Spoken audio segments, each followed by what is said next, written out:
What's going on, everybody? Welcome back to the live stream. Welcome back to the channel. Make sure y'all hit that like button, subscribe. Today is Sunday, March 29th, 2026. About to start the new week. It's the end of the month as well. So we have already opened these markets up. Looking crazy, right? Looking crazy. Let me switch my chart right quick. Make sure y'all hit that like button, subscribe. Let me do this right quick. Pull up this chart, equities.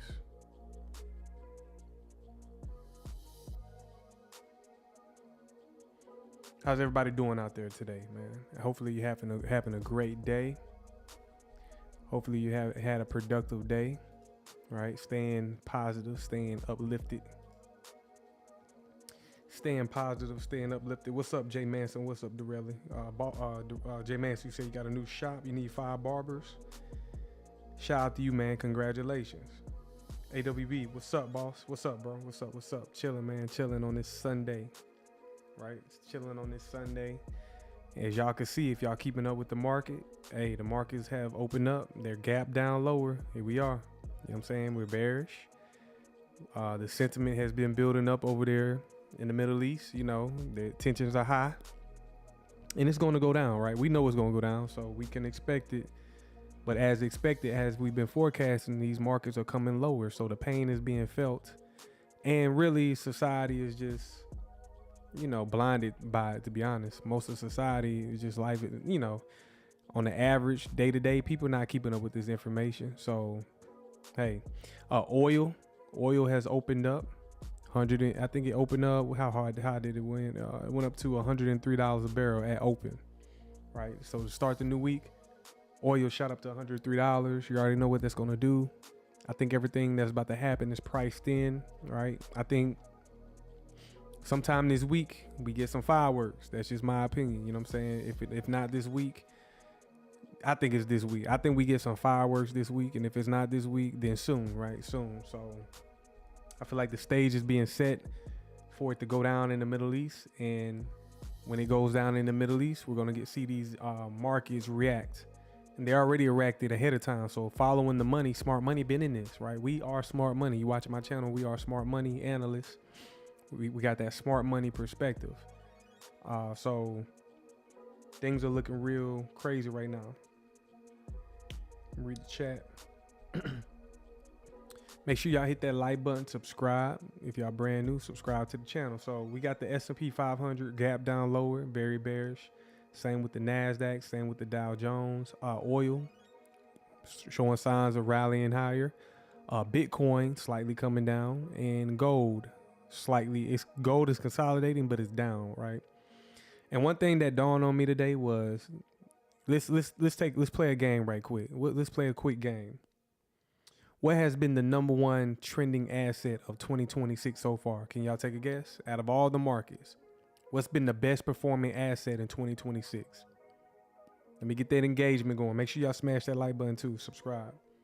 What's been the best performing asset in 2026 so far? And we are in March, about to go into April. J Man, so you say gold? Ooh, AWB. Anybody else? I got 11 people in here. I need some engagement, y'all. Y'all come on out. Y'all communicate. 11 people watching, but y'all sitting in the bushes. Come out the bushes, join the chat, hang with the family, right? Ain't nobody gonna hear. Everybody cool people, man. And with my community, you might meet some interesting people, bro. My community is very diverse. People come from all different backgrounds, so got some interesting people. So y'all come out the chat and let me get some engagement going. It ain't gonna hurt you, bro. Wait, it ain't gonna hurt you.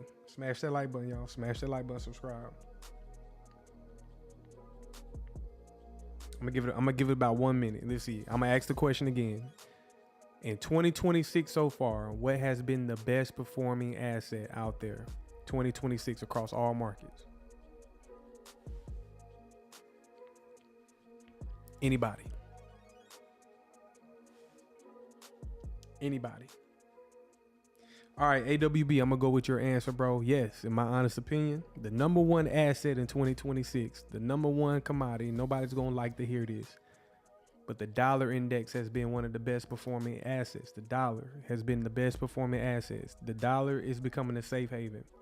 And I was listening to a guy today. He was like, he was saying, hey, the best thing you could do right now in all these markets, whether that's stocks, cryptos, whatever, the best thing you could be doing right now is preserving cash.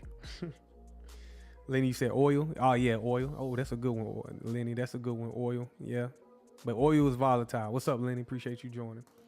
Oil is volatile. But in my honest opinion, a safe bet for us, if you don't trade oil, a safe bet would be the dollar, right? Going back to the dollar, parking your capital in dollars, really, it's performing very well. So you can go back to January of this year. This is the dollar index. We traded lower, right? Traded lower about the end of the month of January. And ever since then, top of the year, we've been rallying higher for 3 straight months. So for me, the dollar has been performing well, and I'm still bullish on the dollar. It's still coming up higher. So it's just high resistance right now. But I think the dollar comes higher, but we are in premium. So it's kind of sketchy. But so far this year, I would say the dollar index in oil, best performing assets. What's up, Ryan? What's up? Appreciate you joining, man. Appreciate you joining. But yeah, man, we're going to get into the news. We are starting a new month, right? So I'm kind of like just relaxing. I'm not really trying to push it too hard until we cross over into April. We look at the economic calendar for us that trade, right? You got to come look at the economic calendar to see what's on the agenda for the week, right? So tomorrow at 10:30 a.m., New York AM session, we got Jerome Powell speaking. So do you think I'm going to be ahead? So remember y'all in my chat, y'all in the Discord, right? I'm not going to be touching this market until after 10:30, right? I'm not even engaging this because you already know Jerome. Matter of fact, we can see what Jerome what is he speaking on? Due to participate in a moderated discussion at Harvard University. Okay, what is he going to be talking about? More hawkish than expected is good for currency. So, okay. Are they letting you know that the dollar's going to remain strong for now? So he's speaking at a university tomorrow. But whenever he speaks, hey, he's like the godfather of the market, right? He has more impact on these markets than Donald Trump. He is the Federal Reserve Chairman. But tomorrow, not 10:30 a.m. Eastern Standard Time, Jerome Powell will be speaking, and we can see some volatility. While he's speaking, Trump can be doing some other shit, and the conflict in the Middle East could be kicking off, right? I need to go to the potty market to see when it's going to kick off, but that shit is definitely going to kick off even to the next level. As you can see, we got a busy week, right?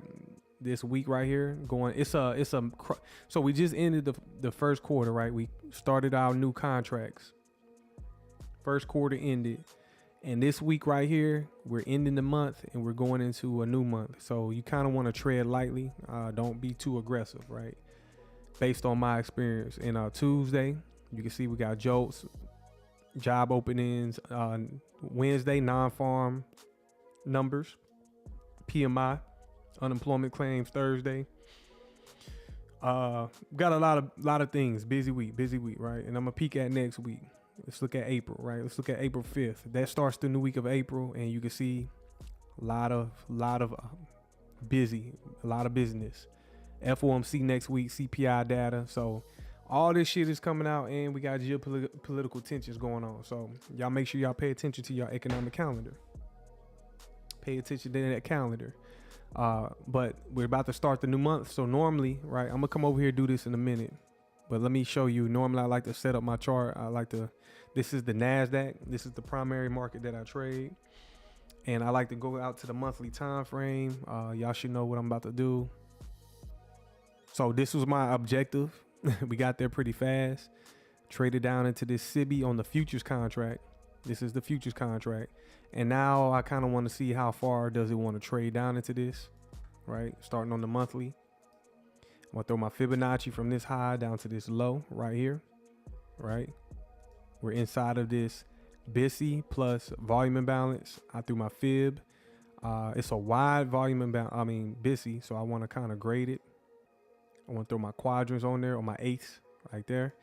And I'm going to keep that on there, and I'm going to be watching how we close the month, right? Kind of want to see how we close this month.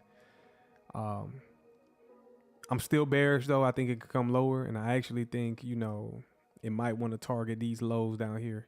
I'm going to have to look at the continuous to get more information. But let me go down to the weekly. Just started a new week of trading. I'm going to do this right here. Not my quarterly shift, but I'm going to do my look back and forecast. Make sure y'all hit that like button if y'all just joined. I appreciate y'all joining, man. Subscribe. We're going to get into the news here in a second. But I'm just trying to set up my chart right quick. Let me hide this right quick. So I'm back on let's go out to the monthly, right? I'm going to drag this vertical trend line. I'm going to move this, drag this vertical trend line on the current candle. I'm already doing it ahead of time. You want to do this at the end of the month or right before the month ends. Back down to the daily. And I've shown this before. If you haven't seen it, go to my free lessons on my live stream. You will see what I'm doing. We're about to start begin a new month. So I want to find out where's the fresh liquidity at in the charts. Right? I want to find the new liquidity. Smash that like button, y'all. Subscribe. That's the biggest, if I don't know what's going on, but I get a lot of viewers come through, but the subscribe button is like, it must be invisible. It must be invisible to some people. I don't know. But look how bearish the NASDAQ is. I'm gonna come back to this and we're gonna analyze it. I'm gonna show you how I set up my charts. That's the first thing I do though when we start the new month.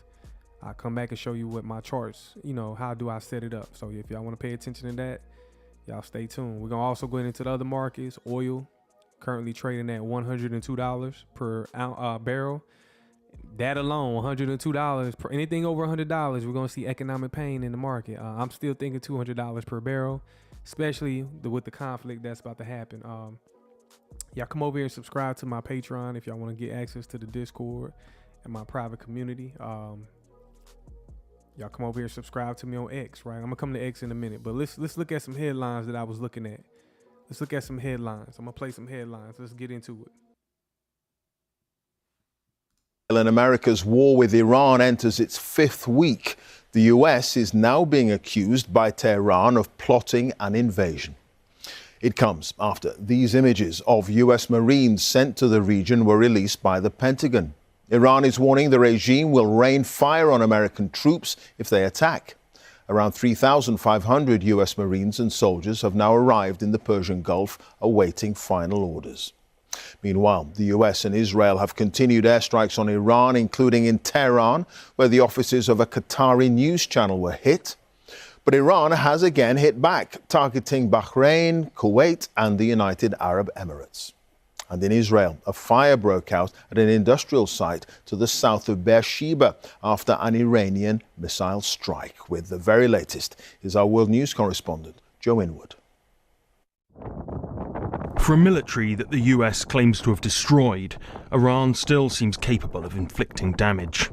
In the Negev desert, an industrial park burns, the result of Iranian missile strikes on Israel. Today has also seen reports of dozens of drones and missiles fired across the Gulf. It has also emerged that a valuable US spy plane called an AWAC was destroyed in a strike on an airbase in Saudi Arabia. This war does not feel like it's de-escalating. There are reports in the US that the use of ground troops is being considered. Thousands of Marines are in the region. The Washington Post claims they may make an attempt to take either Karg Island or launch coastal raids. Responding on social media, the president simply said, no, Trump is not losing his nerve on Iran, without expanding further.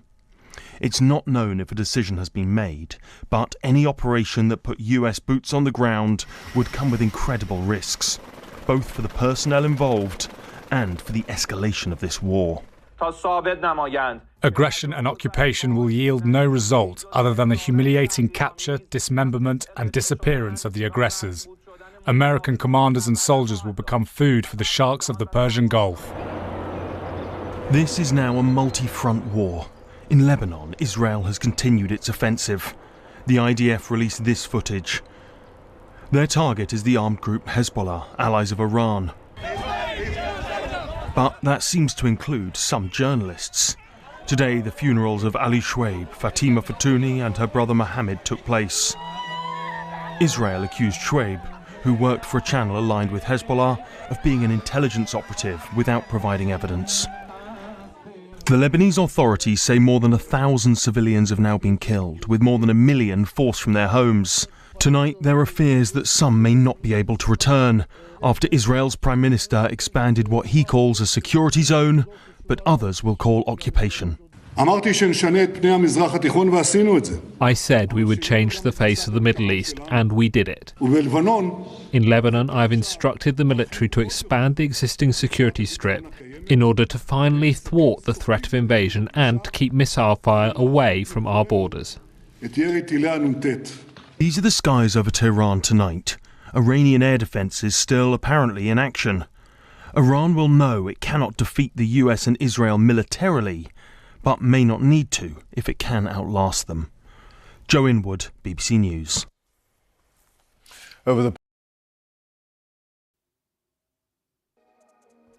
So yeah, y'all, that's a quick little update of what's going on over there in the Middle East, right? You know, tensions rising. I didn't realize, well, I did realize, but a lot more happening than what they're saying. Got the Marines over there. They add, it's just, hey, these markers are already bleeding. I'm sitting here looking at them, and they're bleeding because it's already priced in what's going to happen. So y'all should know that, man. It's already priced in what's going to happen. Let's check this out right quick, and I'm going to get back to the charts. Give me a second. I got to get through the news.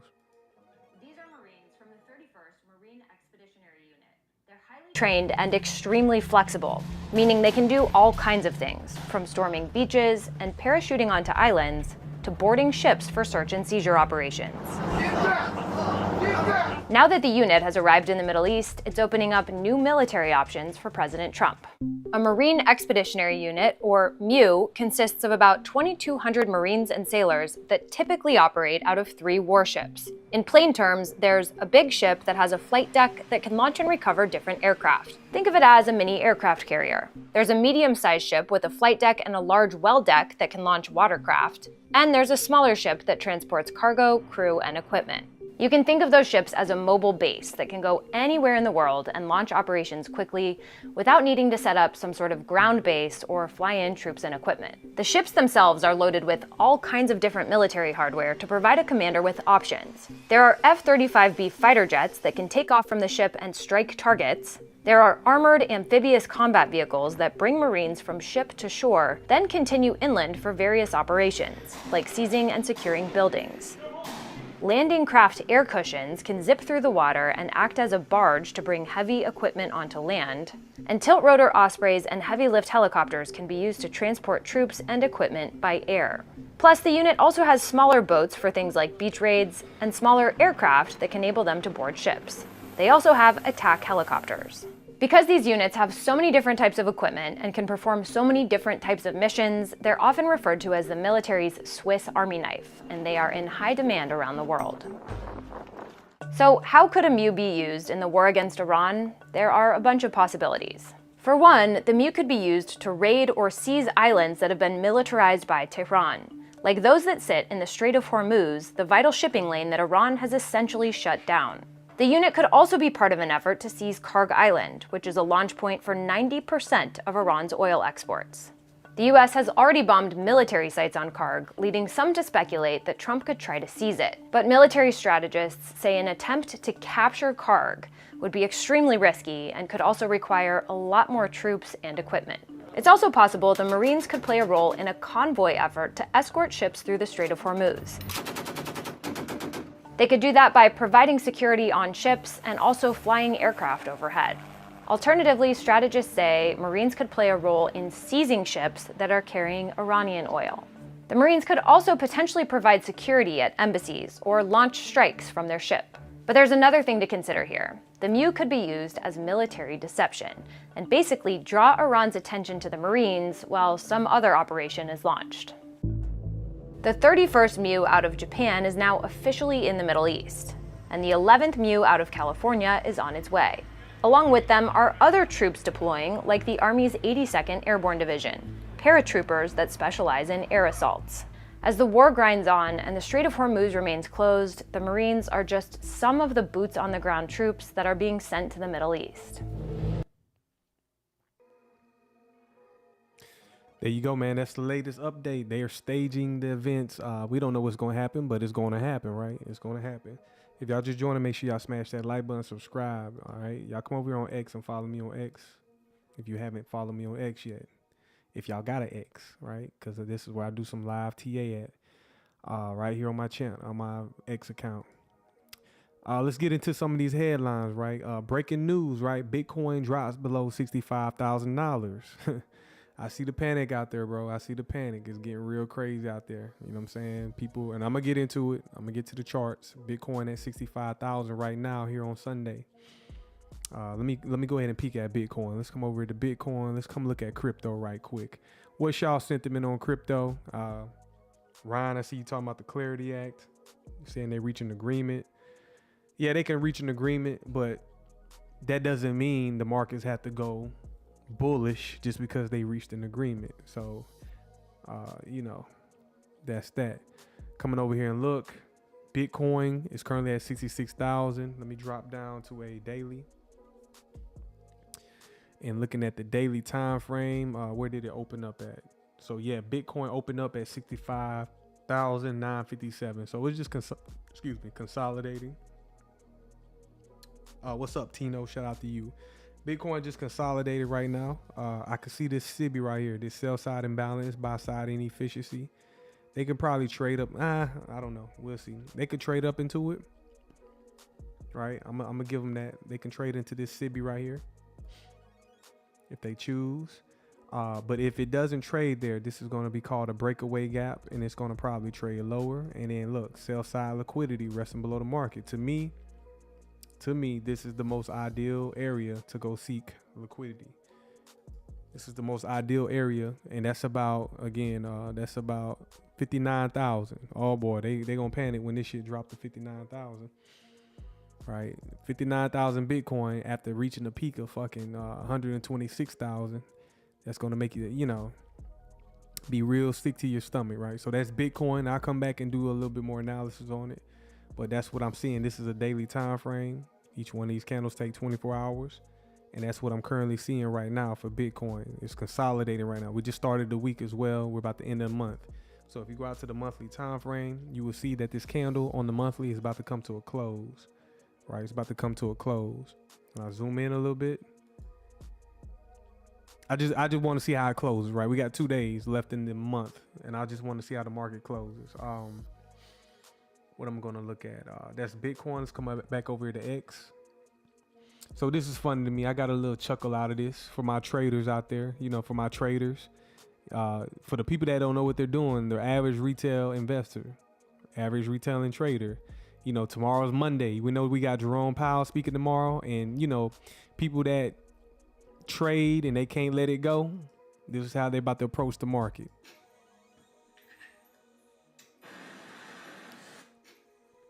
Yeah, man, that shit is funny.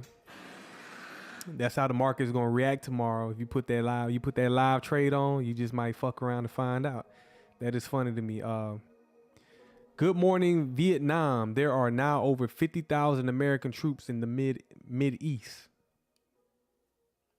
The arrival of 2,500 Marines and another 2,500 sailors is keeping the number of American troops in the region at roughly 10,000 more than usual. Just in, odds of crude oil hitting $130 per barrel surged to 57%. Well, that's kind of obvious, right? This must be poly market. So yeah, I'll bet on that. But, it's going to $130. It's going beyond that. Ryan, XRP in between 95 cents and 70 cents for a drop. Okay, Ryan, I got 29 cents. But, don't nobody want to hear that shit. I don't want to hurt y'all feelings, man. And I'm not, I'm pro crypto, but I have transitioned into a pure trader mode. I'm becoming a savage, right? I'm becoming a savage, and I don't care about nobody's feelings about nothing because I'm looking to trade. Just now, 190 billion worth of crypto longs liquidated in the past 15 minutes. 190 billion crypto longs liquidated. That was an hour ago. Brent crude oil oil prices officially surged to $115. If you don't know, the Brent oil is a little bit higher than WTI US oil, right? So it's a little price higher, $115. Ryan, you say 29 cents. Yeah, Ryan, I say 29 cents. But, anything can happen, bro. It's not guaranteed, but anything can happen. All my XRP and MAGA be like, this is the look at them joking at the XRP community, right? Look at this, right? You've been holding forever. What the F? Bitcoin this just happened to Bitcoin. 170 billion liquidated. All right, liquidated out of Bitcoin. Let me see. It's in the news. So yeah, they had bombed the U.S. Air Force aircraft, right? I guess they patched it up. Warren Buffett said he would still be buying stocks even if World War III happened. He knows real wealth. Didn't Warren Buffett sell his stocks? But guess what? He's going to be planning to buy that dip. You know what I'm saying? Man, Warren Buffett been alive for a long fucking time, bro. Like, you know what I'm saying? I'm starting to question his mortality. Why the U.S. Navy can't fully protect the Strait of Hormuz. Let's play this video. Why they can't fully protect it. Why is the United States having a hard time protecting the Strait of Hormuz? At first glance, the answer seems simple. The U.S. Navy maintains one of the most powerful fleets in the world, but the geography of this narrow waterway changes the equation. The Strait of Hormuz is only about 21 miles wide at its narrowest point, with just 2 shipping lanes, each roughly 2 miles across. Yet nearly 20% of the world's oil supply moves through this corridor every day. That means even small disruptions can have global economic consequences. was. Iran has spent decades preparing for exactly this scenario. Instead of relying on large warships, it built a strategy around asymmetric warfare, fast attack boats, coastal anti-ship missiles, naval mines, and armed drones. Intelligence estimates suggest Iran possesses thousands of naval mines and dozens of mobile missile batteries positioned along the coastline and nearby islands. During periods of tension, Iranian forces have repeatedly conducted swarm exercises, launching dozens of small boats simultaneously. At the same time, shore-based missile systems can target vessels moving through the narrow shipping lanes. For the United States, the challenge is scale and proximity. Warships can patrol the strait, but they cannot be everywhere at once. Clearing mines, intercepting missiles, and monitoring hundreds of small vessels at the same time is a complex task even for a modern navy, which raises a strategic reality. In the Strait of Hormuz, controlling the water is not the same as controlling the threat, and that could shape the next phase of any future conflict in the region. Goodness gracious. I don't think that right there, you know what I'm saying? I don't think that's I don't see how we gonna accomplish that one right there, y'all. What y'all think about that, man? I that's a sticky situation right there, and I don't see them resolving that right there, man. That's crazy. Nobody wins on that one, right? Nobody wins. It's too much going on. I don't give a damn how advanced we are. You know, we don't want to just walk into the fucking. We don't want to just walk into the ant bed or the hornet nest, right? It's not gonna be smart. Make sure y'all smash that like button and subscribe. We almost need to create a new sky periodic table. So yeah, because they've been chemtrailing for a very long time, right? So they've been spraying aluminum, barium, lithium, barium. So they've been spraying all kind of stuff in the atmosphere. And widespread psychological distress, anxiety, anger. So if you're going through these things in the world, you know, maybe it's because of the skies above us, right? Chronic fatigue, itchy eyes. I get a little bit of some of this stuff. I don't know about y'all. I do get a little fatigue, itchy eyes. You know, I get angry, but I shouldn't. But it's all good. That's just life, man. Life and society. Let's keep scrolling. I'm looking at the headlines. Walmart on they best. Let's see about Walmart. What is Walmart doing? Okay, Walmart just pulled a fast one, and this is another reason why no one should be shopping at Walmart. I know that's crazy. If you go there all the time, you're thinking, what would I do without Walmart? You should not be going to Walmart. World Mart, they call it. It's put a million things out of business. But get this, digital price tags, digital price labels are now approved, and they're going to be rolled out across every single Walmart by the end of 2026. Digital price tags on all products connected to AI to where prices can change across the entire chain in seconds, if not like 1 second. Now, people are concerned because this would be like, you know, inflation on autopilot. But also, are we confident that Walmart is not going to have an algorithm that detects, oh, a lot of people are buying this thing today, let's increase the price, or not many people are buying this thing today, let's lower the price, and use algorithms to like hedge prices and get the most amount that they can possibly get out of consumers. So they won patents for AI powered price changes. Now, do we think this is for our betterment or something else is going on? Now, some lawmakers are already in the process of introducing legislation that would ban this. But so far, it seems like it's going through. So let me know, are you going to be shopping at Walmart when they have digital price tags? You don't think it's a big deal or what?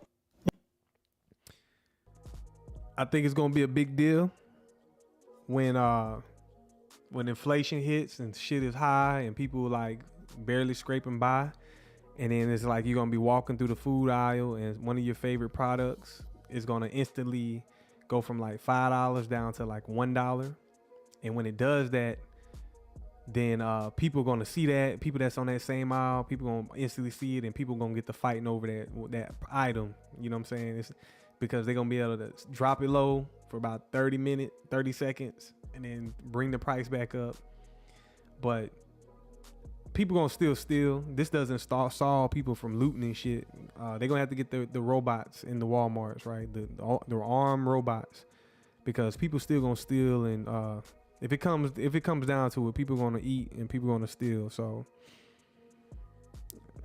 them releasing, it's probably gonna be a slow release, just like everything else. Make sure y'all smash that like button. Breaking news: Iran says if they pump it, short it.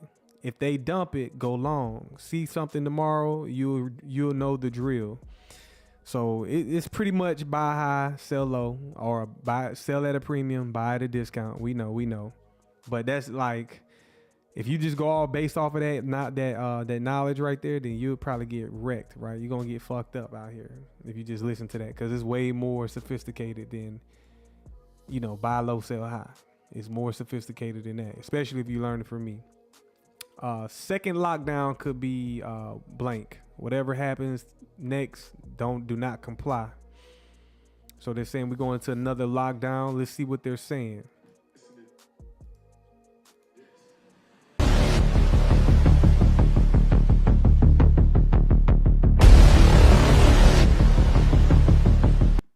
So it's saying in the Philippines declared a national energy emergency. Fuel reserves only have 45 days left.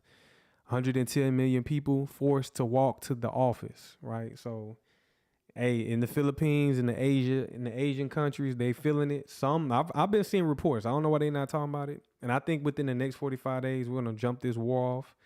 It's only gonna make it. You already see oil spiking, so it's only gonna be more pain. And some economies, they're already saying, hey, we're on the verge of collapse if we don't get this Strait of Hormuz open in the next 30 days. I've seen that. So, and when I'm talking about major companies like a Germany, a fucking UK, a lot of countries, they say, hey, we need to get this strait open. So America is on you, right? America, get that strait open. No, motherfuckers, y'all need to come help get this strait open if y'all want it open that badly. So a new global lockdown is coming and it's getting serious. This time it's all about energy. Countries are rationing gas. Some are putting limits on how much fuel you can buy. Others are even grounding flights. Slovenia has already become the first country in Europe to implement fuel rationing. South Korea is doing the same thing. They're putting QR codes at the gas pump that limits how much gas each citizen can buy. The Philippines is trying to ground all flights because they don't have any fuel. American Airlines has cut flights by 5%. Governments around the world are trying to push work at home mandates to save fuel. Even the International Energy Agency is trying to restrict non-essential travel. Now, does this sound familiar? In 2020, we were told that lockdowns would only last a few weeks. It lasted years. Now, instead of a health crisis, we could be entering a period of peak energy, and that could be just as dangerous as a virus. This is bigger than the COVID lockdown. This is a system shift. Follow me if you want to understand where all of this is going. Most definitely, this is bigger than COVID, right? COVID, yeah, they try to lock us down. We can get through that, but we got through that, right? We gonna get through that. This right here, this is like forcible lockdown, right? They making sure. 26 billion in 30 days. The most expensive 1 month war in history. That's what they're saying. 26 billion in a month, the most expensive 1 month war in history. Damn, that's crazy. That's crazy. We living in those times. United States is expected to have deployed sufficient ground forces to the Middle East by early next week, which is now, including thousands of Marines, paratroopers. So yeah, man, they going full fledged, bro. They not playing. They're not playing. Just in, the crypto fear and greed index has dropped to 9, which I don't go by this. A lot of people do. But extreme fear out there for 70 consecutive days. How do y'all feel out there in the chat? How are y'all feeling? Make sure y'all subscribe. Hit that like button. I almost got 20 people in here. Y'all subscribe now. Subscribe to the channel. Hit the like button. Y'all come in the chat and engage the chat. Engage the chat. Look at this right here. Donald Trump and Barron Trump. Are you winning, son? Yes, Dad. Thanks for the tip. So yeah, they fantasizing over Trump and Barron Trump influencing the market, but you should know better than that. Don't fall for that, right? Don't fall for that. We know who's in charge. If you don't know, I'll let you know, right? I'll let you know. U.S. government officials and the top Wall Street analysts are now actively modeling oil prices surging to a never before seen $200 per barrel, which I've been saying that since this shit popped off. $200 barrel oil. I don't need the Wall Street people to tell me now. I've been pricing it in, right? I've been pricing that in. If you ever want to know who controls your food, right? Your seeds, how we grow food. Who controls the seeds, right? Seeds are not natural, right? The new seeds are not natural. They carry knowledge, adaptation, and in today's world, economic power. So yeah, if y'all don't stock seeds, do y'all realize seeds are going to be commodities? You need heirloom seeds, right? And if you somebody who got a lot of seeds that can plant food in the future, that's better than money. That's probably going to be the hottest commodity, seeds. And there's people that hoard and stack seeds. But these are the top companies right here that control the seeds. You can get organic seeds, but the GMO food right here go your top players right here, right? Monsanto, Dow, Chemical, all these major corporations profiting on killing you, right? U.S. Fed, now this is alleged, I can't confirm this. U.S. Fed will inject $14 trillion into the economy next week to improve liquidity. They just might. That's why we see a bullish dollar right now. That dollar is going higher. Dollar's going higher. Let me see. What are we looking at? The global oil supply just broke in 2 places at the same time. Here's the chain reaction that's about to hit your wallet. Step 1, Iran war put Strait of Hormuz 20% of the world's oil into I'm not gonna read all that, but that's a good illustration. Russia's definitely a big oil supplier, right? Big oil supplier. I don't really have too much news right now or today. I don't have too much news today. I don't want to war y'all to death neither, right? I don't want to just war y'all to death. I'm gonna come to the charts here in a minute.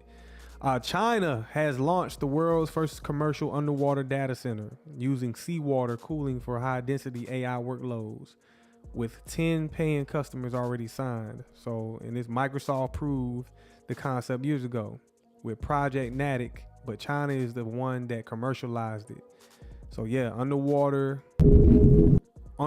data centers, right? China is the first to put it to use. Underwater data centers.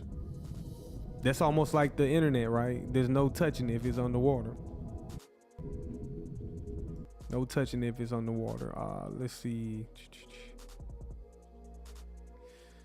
Yeah, man, I think that's gonna be it for the news so far. Y'all don't walk into the week like this, y'all. Y'all keep y'all positive energy up. Don't walk into the week like this. If Bitcoin goes down to 48,000, if XRP goes down to 28 cents, you know what I'm saying? Keep your composure. Don't look like this. If you take a trade this week and it goes bad for you, don't look like this, right? Keep it together, right? We're gonna keep your mind straight. Keep your mental together, right? Keep your mental together. So let's come over to the charts.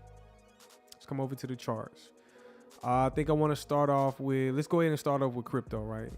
For my crypto people. I was looking at Bitcoin. I already get my analysis on Bitcoin. Let's come over to the XRP, since we mentioned it here a minute ago. XRP currently trading at $1.33. It's currently consolidating on the weekly time frame. Again, all these charts are about to come to a close. Every market, we're about to have a monthly close. And so what the market is most likely going to want to do is kind of build in sentiment going into April. So we're about to get the April candle print. And I'm already thinking maybe even tomorrow. I don't know. We'll see. But I do know once April hits, we're going to be in full flow. I got that feeling that the war in the Middle East is going to pop off and these markets are going to have a chain reaction. It's probably going to be like ripping the Band-Aid off. But XRP currently just consolidating. I got it coming down to this low right here at minimum $1.11. Monthly time frame. Let me zoom out to a 6 month. Now on a 6 month time frame, it's trading down into this fair value gap, right? There's a 6 month fair value gap that is trading down into.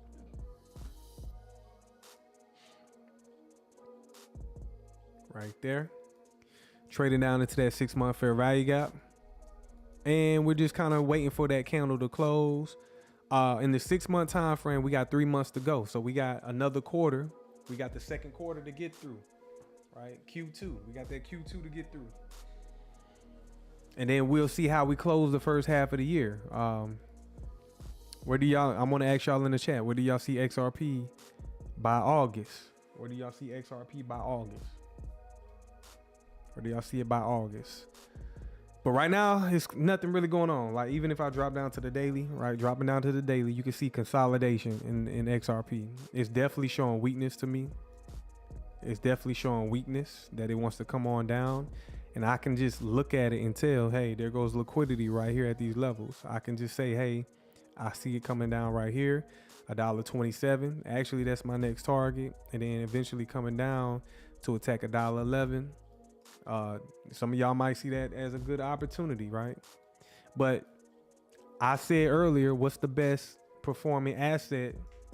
And for right now, for the year so far, it's been the United States dollar, right? It's been the United States dollar so far. And right now, cash, it's like preserving and protecting your capital right now. I say either preserve and protect your capital or look into metals. I would say preserve and protect your capital or look into the metals. But you got to kind of be like cautious with everything right now. I don't think nothing is safe, right? To be honest. How I analyze the market, I don't think nothing is safe. Nothing is safe. Nothing is off table. Not the dollar. The dollar ain't safe, but it's the safe haven.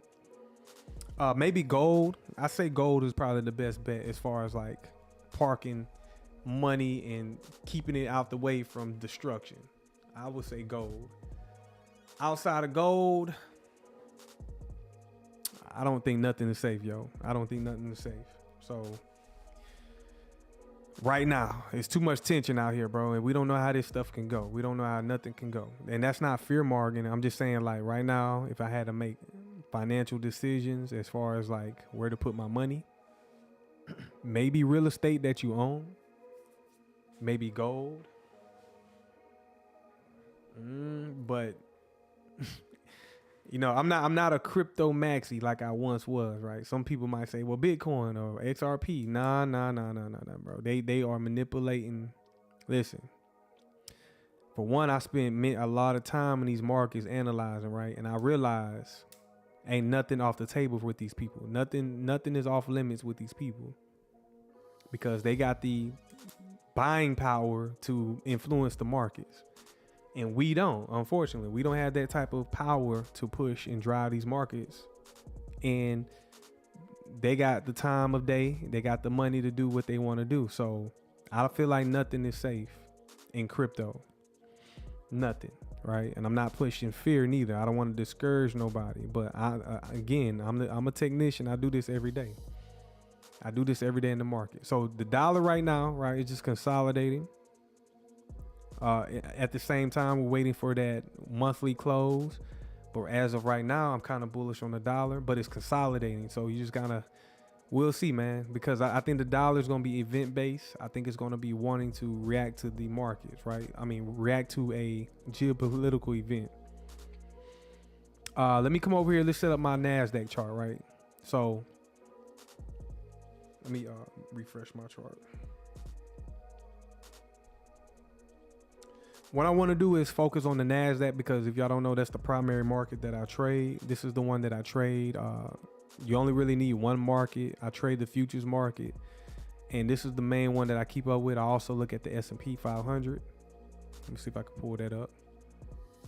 I just look at the continuous. I also track the S&P right here. This is the S&P. And these are two of the major markets out there, right? Two major indices out there. There's other indices, like I can pull up gold. Let me pull up gold right quick. Futures. Pull up gold. I can look at gold right here. This is gold. April contract 2026. You can see gold is consolidating. So if I want to get in here and trade gold, I can. What else can I trade? I can trade oil. I don't trade oil. This is oil. Drop down to the daily. And right now it's bullish. I mean, shit, oil at 103, pushing higher, right?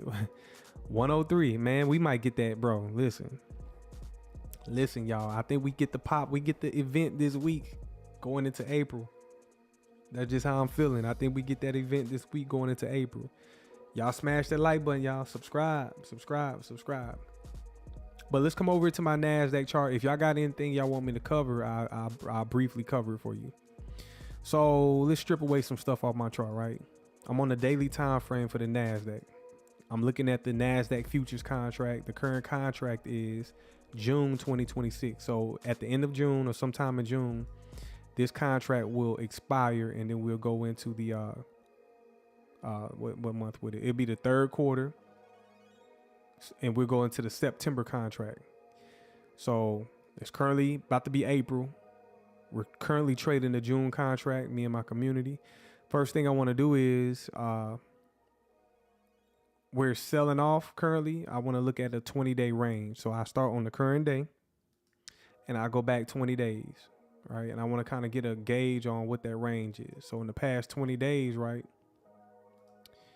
we've been selling off, but the range will be from this swing high right here down to this low right here. And it's clearly obvious where it's at. So y'all in the chat, is it in a discount range or is it in a premium range? Y'all let me know in the chat. Let me switch this right quick. Is it in a discount range or is it in a premium range? Smash the like button, y'all. Subscribe. Shep, discount. Dorelli currently in the discount. Yes. So this 20-day range, right? This little concept that I give y'all with the 20-day range, it constantly shifts every 20 days, right? It's a constant shift every 20 days. So you take the current candle we're on currently. So when it turns Tuesday, you start at Tuesday and you look back 20 days and you're going to find the range to high to low. And now sometimes you might have to go back a little further and you might have to go back 40 to 60 days. But to start off 20 days, and y'all can see, yeah, we're in discount. Now, when we're looking at the futures contract, right, you look to the left and you see all this in here. Well, the data is disappearing, right? So whenever you see this right here, what you have to do is you have to pull up the continuous contract. So what you will do is you will, let me find the continuous. Pull up this chart right here, and I'm gonna type in MNQ, and that's the continuous contract right there. So this is the continuous contract for the NASDAQ, right? And when you go to the continuous contract, you can look at more data. So what you do is you compare both charts at the time of, viewing the market. So I can already look at, I like these levels in here. You see these, look over to the left, these lows in here, they go all the way back to August 2025. And I want to highlight this low right here back in August 2025, the 1st of August, not random. And then what I'm gonna do is I'm gonna calibrate this. I want to look at the price of that low right there, because what's under that is sell side liquidity. There are pending orders down there that the market makers left behind in the market. That low is 22.78825. 20, and then I'll come over to my coordinates, 22.78825. So what I do is I will adjust for that right there, 7825, right? So and then I'm gonna copy this. I'm gonna copy that right there. That's my next target. How far away are we from that target? Make sure y'all smash that like button. Here I am teaching mode. How far away are we from that target? If I take where price is currently, drop it down, that's about 347 points. That's not far. So that's definitely a draw on liquidity right there. And then just by glancing at this, right? By glancing at this as we trade lower, I like this area right here, because y'all in the chat, what is this right here? What kind of candle is that? I can see price trading into that, and I'm gonna give you a reason why. I want y'all to give me the reason why. What you think? Why should it trade there? Why should it trade into this area and price right here? Huh? Y'all see that? Y'all let me know what that is. Why should price trade into that right there? And then look, I see a small little volume imbalance right there. Make sure you include the volume imbalance if there's one. And that makes the BISSY. Shep BISSY, AWB BISSY, yes, y'all are correct. So this is my drawn liquidity. AWB, inefficiency in orders to fill, right? So yeah, you're correct, AWB. We take out the liquidity right there, and then check it out. We have, that's a BISSY that was not made efficient, right? They didn't make it efficient. So when price traded higher, it's called buy side imbalance. So it's imbalanced on the upside. They didn't offer any They didn't offer any sell side deliveries. Buy side imbalance, sell side inefficiency. So it's inefficient with any type of selling in here. So what algorithms like to do is, when it comes to these markets, they like to drop it back down in there and make this area and price more efficient. So they're going to want to drop it down there to make that more efficient. And if you're just joining, I'm looking at the NASDAQ. The stock market is bleeding out. The NASDAQ is the primary market that I trade. So that's why I'm talking about this. I could talk about any market, show you similar shit. But this one, I'm just giving you a little bit more details because I actively watch it. I actively trade it every day. So that's my level of interest currently, right? But this low right here, remember, this is the continuous. So I'm gonna look at this right here. I'm gonna get the price, which is 2278825. And then I'm gonna come to the active contract, which is the June contract. And what I'm gonna do is I'm gonna take this trend line right here. And what I'm gonna do is I'm gonna get that price again. What was that price? 78825. And I'm gonna drop this trend line on 78825 on the current contract. 78825. Where is it at? Right. I'm gonna just drop it right there, and then what I'm gonna do is I'm gonna calibrate it. I'm gonna put 7827. Let me just type this shit in. Let me do this. Paste. That's why I pasted right there. Paste. Save some time. That's why you copy and paste. 7882225, right? So I'm gonna put this on the continuous contract. I mean the current contract, right? So I drop it there just for a reference. It's not static. It's not the. You can see this chart is really different from the continuous.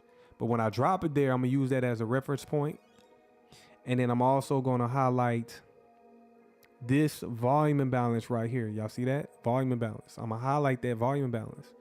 So it's not random that level on the continuous is resting inside of the current chart on the volume imbalance. So I'm gonna take this rectangle right here and I'm gonna identify that as a volume imbalance. And guess where the liquidity is that I found on the continuous? It's right at the midpoint of that volume imbalance. So on the current active chart, which is June 2026, that is my draw on liquidity level. That's the level I want to see price reach for, right? So going into the week, I'm bearish. I have a target that I want to see price reach for. Now, this is a daily time frame. Now I need to kind of work my way out. Let's go out to the weekly. Let's see what we can find on the weekly. So on the weekly time frame, you can see a little bit more information, a little bit more data. So on the weekly time frame, we're currently trading in. Wait a minute, what's going on? All right, here we go. On the weekly time frame, we're currently trading in this area right here, right? You kind of want to outline that and highlight that. So on the weekly, what are we trading in right here? Y'all let me know in the chat. What is this right here that I'm highlighting? This is a weekly level, which is the parent time frame to the daily level. What is that in the chat? I'm gonna give it another color. Let's give it a darker. No. Let's give it a darker gray. White. What level is that in the chat on the weekly? Make sure y'all smash the like button, subscribe. AWB, you said a BISI? Yes, it's a BISI.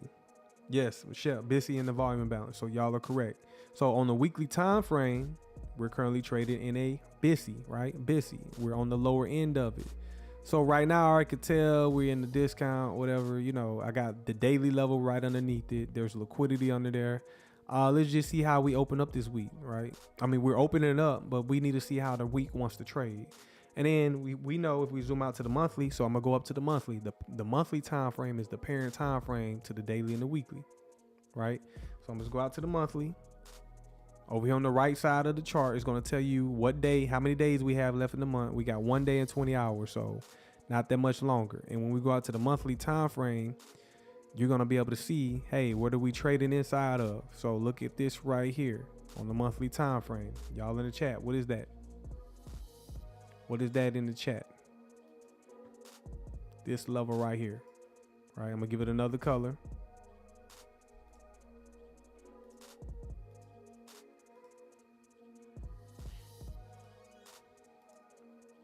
What is that in the chat?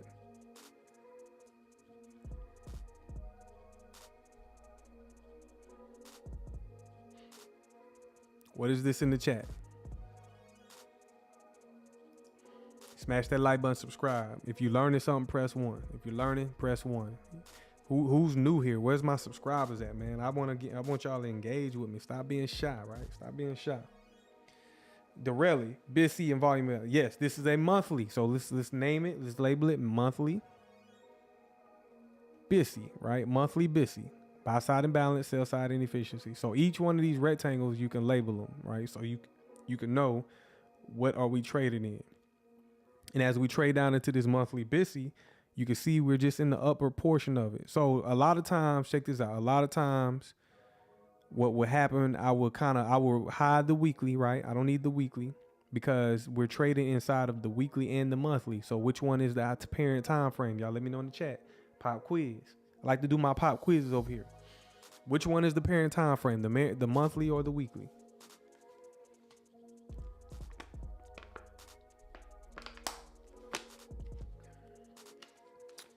Yes, monthly, right? So whenever you see we're trading inside of a monthly and a weekly and they're overlapping, a lot of times I would just hide the weekly because the monthly is the parent, right? Just hide the weekly. So now I can remove that off of my chart. It's not cluttered. So the less things on my chart, the more I can work with. And actually, I know where I'm at on the monthly. I can remove the monthly too. But for y'all in the beginning, no, keep that on your chart because you got to learn to be able to see what's going on. And actually, now I'm gonna keep that up there right now. So I'm gonna just add this Bissy because look all this gap in here.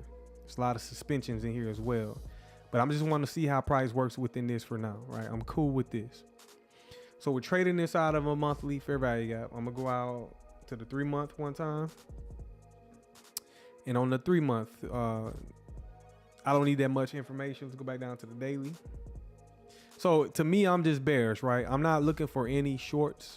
I mean, any longs at all. I'm not looking for no longs at all. I'm just strictly looking for shorts. And right now, price is in a discount, so I'm not doing nothing, right? I'm not doing nothing until we get some premium going on. I'm not chasing price. I need them to offer me a premium. So now let's work our way down intraday, right? I've set up my higher time frames. And let me move this out as well. Let me drop this lower.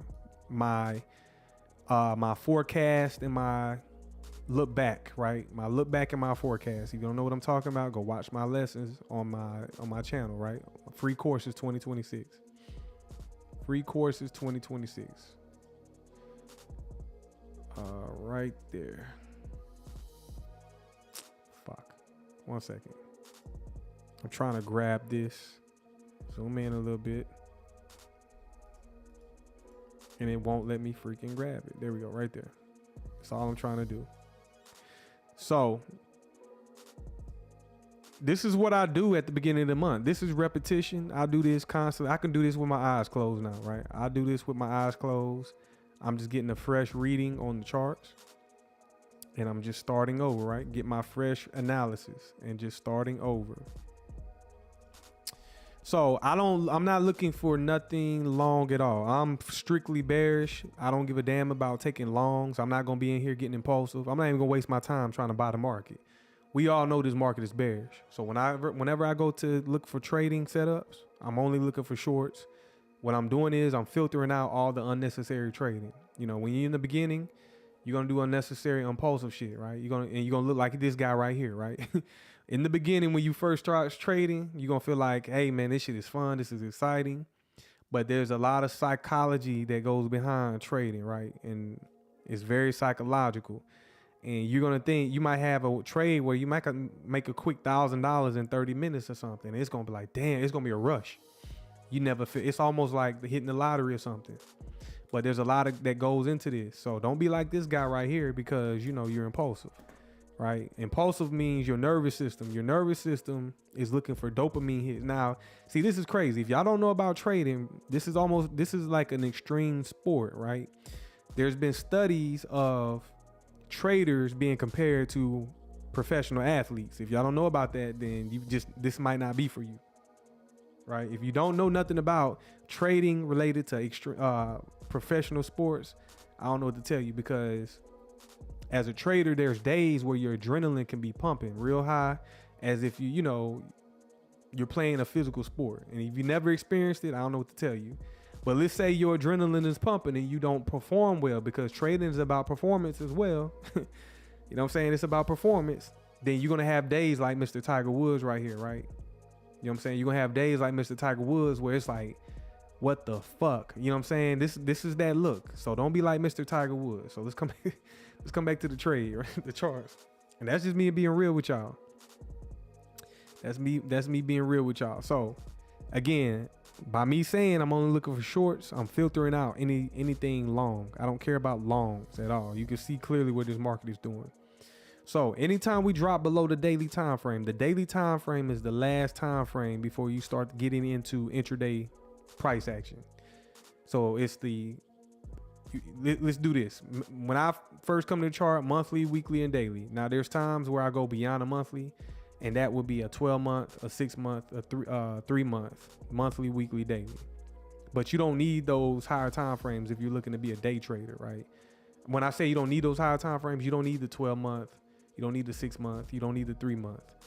But as a day trader, you better know what the monthly, the weekly, and the daily is doing. Once we stop at the daily time frame, anything below the daily is considered intraday price action, meaning you're stepping into the world of day trading, right? You're stepping into a day trader's world once you drop below the daily. So in the time frames, the sequences are from the daily: 4 hour, 1 hour, 15 minute, 5 minute, 1 minute. Those are all intraday time frames. You don't need nothing outside of those time frames.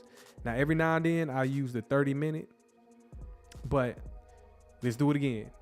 4 hour, 1 hour, 30 minute, 15 minute, 5 minute, 1 minute charts, right?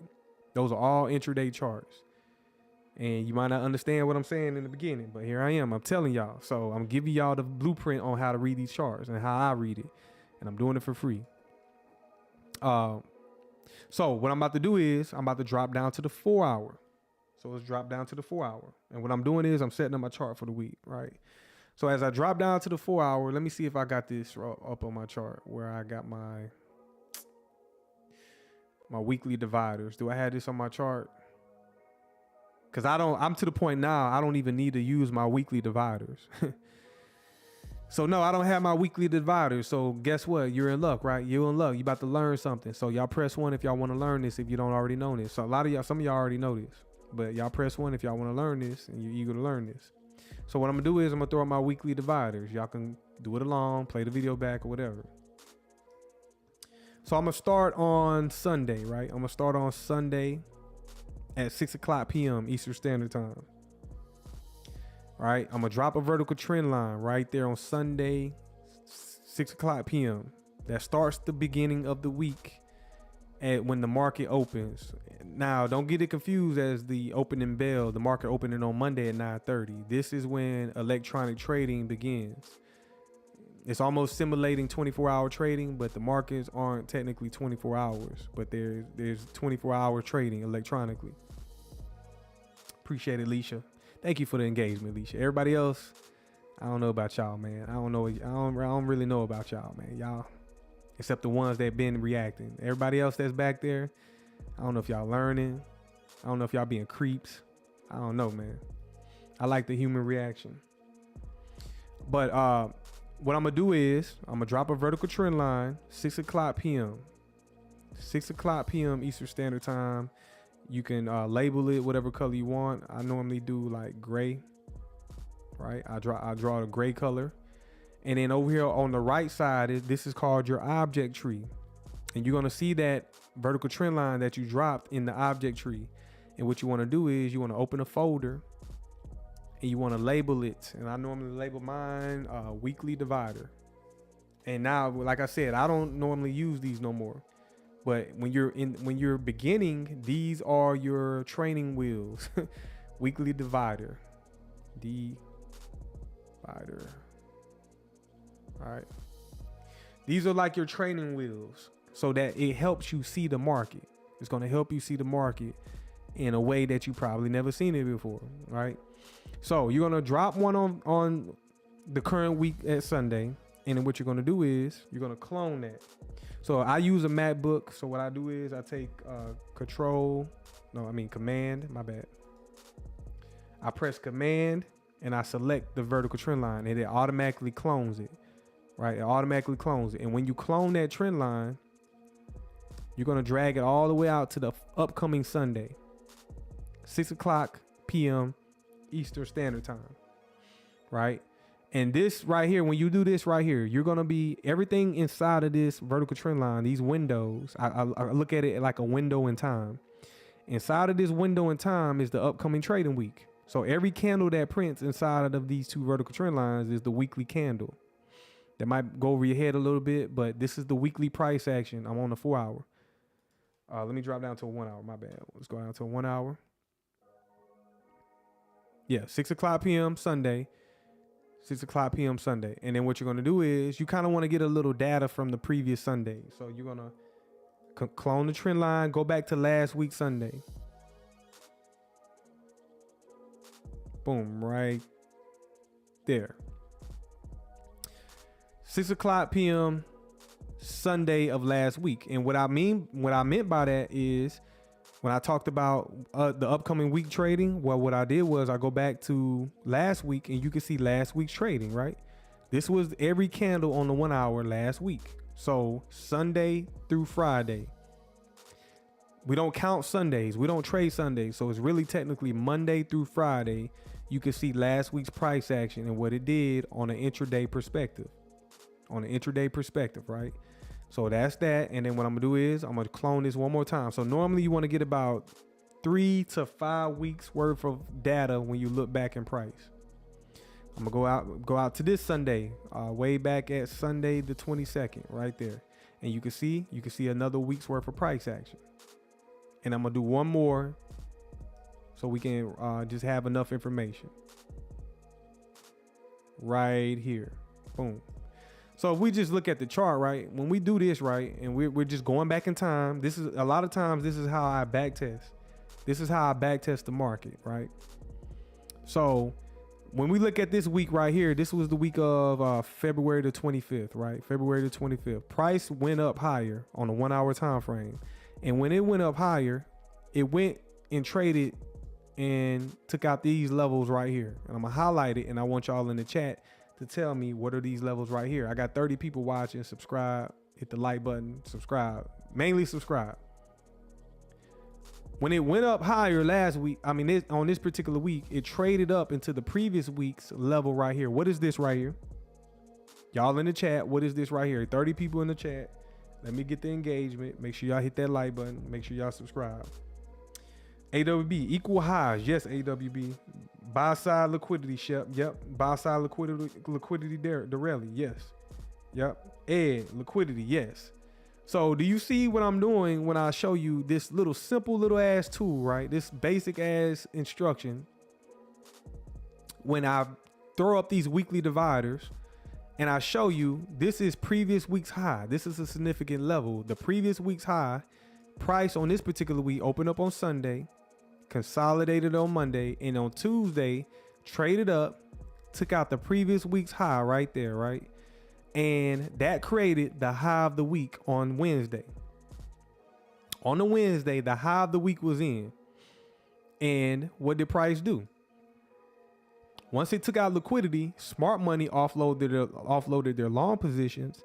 Price displaced lower, right? When it dropped lower, it created a, what is this in the chat? Y'all tell me in the chat, what is this right here? You know what I'm saying? What is that? I'm going to highlight it to help y'all out. What is this right here? What is that?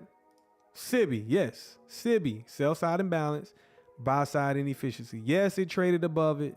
But when it traded above it, what is this candle right here? Y'all tell me in the chat. What is that candle right there? After taking out liquidity, what is that candle right there? Huh? What is this candle right here? Oh, shit, not that.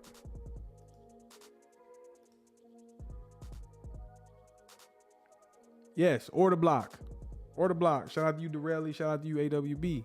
Bearish order block, right? Let me label it. Takes out previous week's high. And this is a complete model right here, right? This is one of my favorite models. We take, oh, I thrive. I fucking, I get a, I'm trying to watch what I say. I get a adrenaline rush, right? I get an adrenaline rush when I see this setup right here. We take out the previous week's high. We drop lower. You can ask my chat. You can ask my community. I say, hey, that's the high of the week right there. It's a Wednesday. How you know it's the high of the week? I say, hey, that's the high of the week right there. And then we trade into it. We drop. Here goes your setup where you can enter at the SIBI. You can enter at the order block. What if I do this right here? What if I draw a trend line? I mean, a Fibonacci from this swing high down to this swing low right there. What if I do that right there? What did price go into, right? What did it trade into? Did it trade into a premium or discount? You let me know in the chat. When I add that Fibonacci on there. Huh? Did it go into a premium? Really, what you laughing at, man? Did it go into a premium or discount? Shep, premium. Malcolm. Did it go into premium or discount? Shout out to you, Malcolm. Premium. Yeah, you said discount? Yes, it traded. Look, the sequence is we took out liquidity, right? We took out liquidity. Smart money offloaded the long. So what they're doing, they're I'm gonna tell you what a smart money is. The market makers, they're getting in up here. The market makers are getting in at this level here, above the liquidity. That's something called smart money reversal, right? They're getting in at the very top. That's the hardest entry point that you're gonna try to get in at, right? Imagine timing that. Imagine setting your limit order right at that high right there and getting in at that position. I've done it probably like twice. It's not easy. And when I did it, it was like, fuck it. You know, I'm kind of gambling a little bit. And I did it and it panned out. But they're getting in at that level right there. And then it drops and it creates a dealing range from swing high, swing low, right? Swing high, swing low, retraces up. Look at the range, premium to discount, equilibrium. Anything above the equilibrium is a premium. Anything below it is discount. So as it retraces up, it's trading into the order block. Bing, just like that at premium. The order block is in the premium. Trades right into the order block, right? This candle right here, let's get a little bit more details, right? If I just drop a little bit more details, if I drop down to lower time frames, which I'm not right now, this high right here, right? This is that 4 a.m. high, right? This is a 4 a.m. Eastern Standard Time high. What session is that at 4 a.m.? Y'all tell me in the chat. What session is that at 4 a.m.? What session is at 4 a.m. in the morning? Shep, London. Ed, London. Yep, y'all are absolutely correct. That's the London session at 4 a.m. in the morning. And during the London session, it creates the high of the session. Now, I can drop down the lower time frames, but I'm not going to do that right here. I could just eyeball it and look at it. And I look at the time that candle printed. And when it traded up there, right? When it traded back into that, what's at 8 o'clock in the morning? Y'all let me know in the chat. What's at 8 o'clock in the morning? What session is 8 o'clock in the morning? Eastern Standard Time.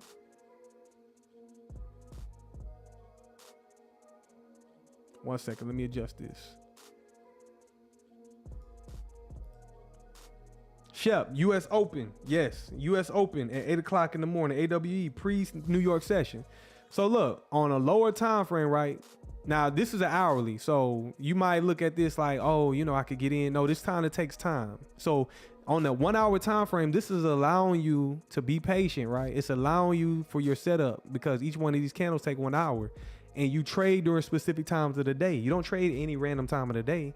We wait for kill zones. We wait for windows. We wait for the opportunities where most of the volume comes in at the market every day at a specific time. See, that's y'all don't know, bro. Y'all just don't know how deep the rabbit hole can go. I just be like, when I'm on here, you know, just kind of kicking it and doing YouTube, I'm just trying to do a little bit more entertainment because this part of it can be real dry and everybody don't gravitate to this. So I got to offer a little entertainment. But if this right here, if you want to get into this right here, there's levels and layers to this shit that y'all have no idea about, right? So we create the London session at 4 o'clock in the morning, and then at 8 o'clock in the morning, which is New York pre-session, we trade up and take out that liquidity right there, right? Now, similar to this one up here above us, similar to the liquidity we took out above us on Wednesday, right? Earlier on Wednesday, we took out that high right there and the market dropped. We consolidate, we're stuck in the range. We go up to the premium side of the range. We create the London session high. During New York session, AM in the equities market, most of the volume comes in during the New York session. Pre-session in the New York Open. Those are the most volatile times of the day. So if you know that, when you think it will benefit you to participate in the market when the most of the volume is coming in, where they're injecting the liquidity at? They do it on a time-based algorithm. They come in and inject liquidity into the market at specific times of the day, and that's what y'all don't know. We use that to our advantage. So during the New York AM session, we go up, take out liquidity right at 9 o'clock. What's at 9 o'clock? What's at 9 and 9:30? What's at 9 and 9:30? Huh? Make sure y'all smash that like button. Subscribe, yo. Subscribe. What's from 9 to 9:30 in the morning? Let me know. Let me know. 9 o'clock in the morning to 9:30. At 9:30, the market opens officially. 9:30 open. The New York stock market opens at 9:30 in the morning. But guess what? They're allowing you to get in prior to 9:30. They're allowing you to get in, and we haven't got to the macros yet.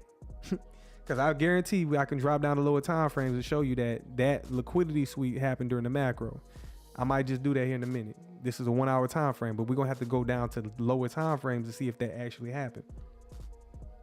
But from 9 to 9:30, at 9:30 in the morning, the market opens 9:30 in the morning. But prior to 9:30, the market is already selling off, leaving the premium, and it sells off during the 9 o'clock hour, even going into the 10 o'clock hour, right? That drop off, that sell off right there in the NASDAQ was about 500 and something points. 544 point sell off. So if you just had one mini contract, right? Mini contracts are priced at $20 per contract. Per point. So for every point that the market ticks, which in this case, a 544 point sell off, every point is $20. So all you do is multiply 20 times 544. Y'all tell me in the chat, what is 20 times 544? That's your number. That's the type of money you can make on this particular trade. Shep, over $10,000. Yeah, we might as well round it off and say 11K. But yeah, that's $10,880 just like that with one mini contract. No, we're not talking about adding multiple contracts. We're just saying adding one mini. Let's do the micro for people that want to kind of ease their way into this. Right? If you take 2, which is every point is $2 per contract for the micro, 2 times 544, what do you get? To me, that's still doing well. We talking about in one day. We talking about in the span of 2 hours. We're talking about in the span of 2 hours making that type of money, right? So in 2 hours, if you trade the mini, that'll be $1,088. And you know how many jobs are gonna pay you $1,000 for 2 hours of work? I don't know, not too many, you know what I'm saying? So there you go. So the whole point of this was, I'm showing you, zoom out, looking at your weekly dividers. I feel like I'm missing one. 1 second. I think I missed a weekly divider. Let me go out to the 1 hour.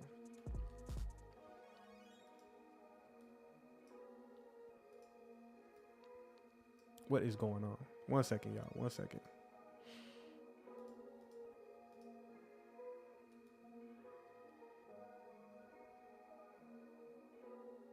Right there. Boom, right there.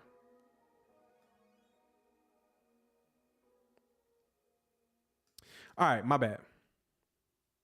I feel like my chart is I'm a little thrown off right quick. I might have to drop out to the 1 hour. The daily. 1 second. Let's go out to the daily. Something's off with my chart. I did something. I threw something off. 1 second, y'all.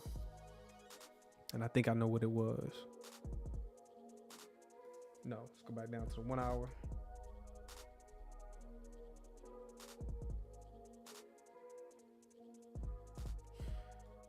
1 hour right here.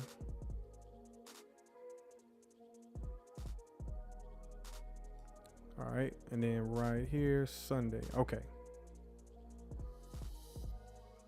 Yeah, I messed my chart all the way up. My bad, y'all. My bad.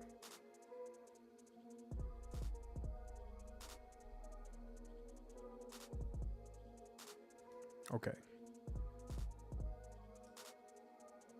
That's because I was looking at the 4 hour and I was doing this and I was kind of like skipping through time. So right there.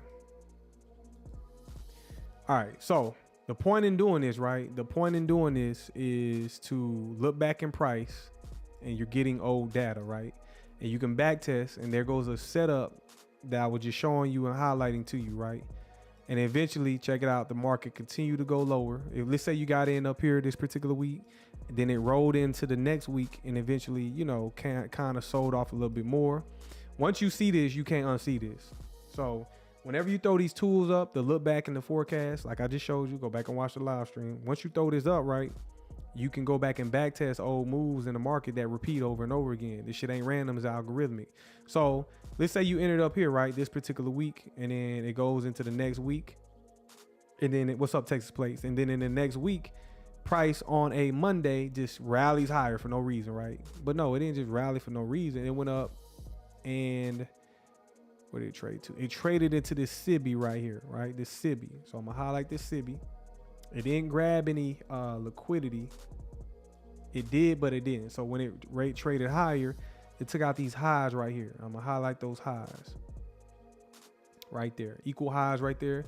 Swept buy side liquidity on the following week, right? Swept it, traded up into this SIBI, and then it sold off and eventually sold down to go for this previous week's low over here, right?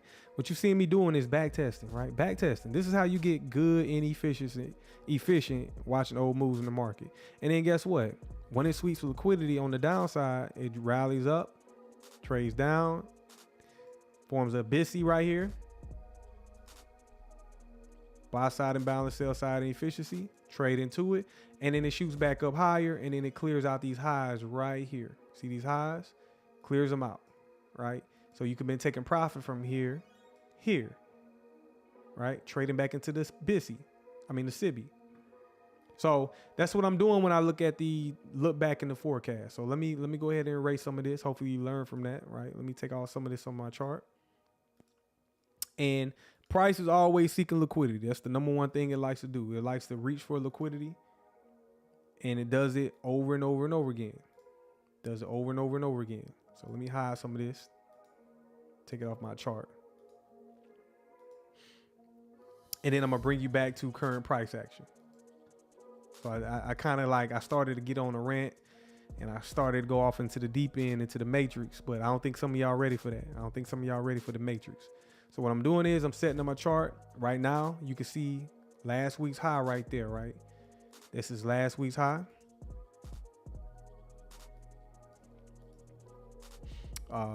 We're going into the upcoming week, which is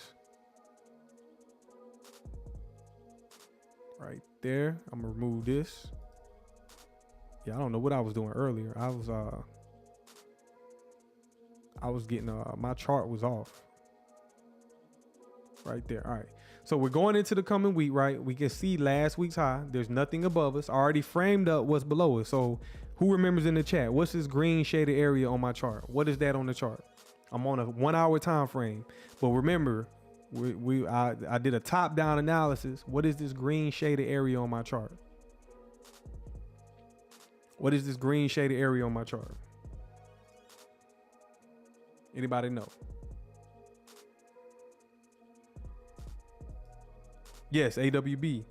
Monthly BISI, monthly buy side imbalance, sell side inefficiency. This is what it looks like on lower time frames, trading right down into it. Boom, just like that. Yes, the rally, monthly fair value gap. And then what's right below us, right? What's right below us? I'll give you a hint. We got liquidity, but what's the other rectangle? What's the other gray area right there? What is that? Who remembers that time frame? What time frame is that gray area? Anybody remember? My bad.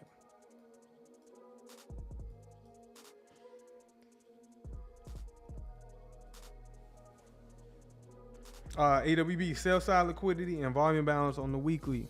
Was it the weekly? Let's go back out to the weekly.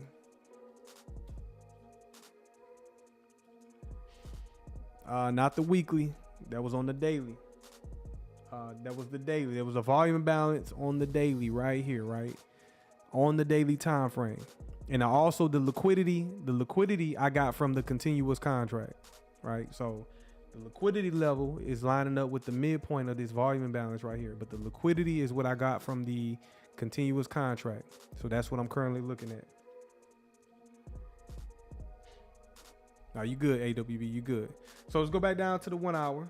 So whenever we start the new week, this is a hint for y'all that want to get into this. I don't know how many of y'all gonna want to adopt this, but these green trend lines right here, right? What are these called? Who remembers? Who remembers? What are these called right here? When we close Friday, so what you do is you take the closing price on Friday and you take the opening price on Sunday, and there's a little hidden secret right there for people that don't know nothing about this, and you don't think if you don't think the rabbit hole goes deep, I don't know what to tell you, right? I don't know what to tell you. There's a green level, these green trend lines that I'm highlighting, there's levels that form every week.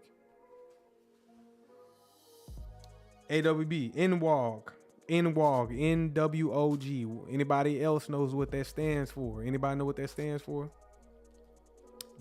Well, we just started the new week, right? So I need to go calibrate these levels because they're very important. They're very important. Dorelli, shout out to you, man. Yes, it's called a new week opening gap.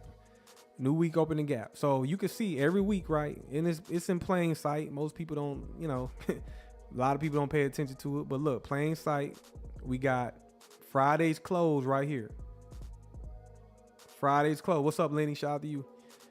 Friday's close right here. I want to highlight that close, right? So I want to label it right here, or drag the trend line right at the price, the closing price. And I need to get that specific price level. So I go to coordinates. I look at the closing price of this candle up here in the top, the mid left of the screen on the top. And I want to get the closing price. So where it says C is 23,255. So right there, 23,255. So I want to reference that, highlight that, and then I want to clone this again. Yeah, I'm just going to clone it. And I want to get the opening price on Sunday. So Sunday's opening price, which is this candle right here. You go down right here. This is the open.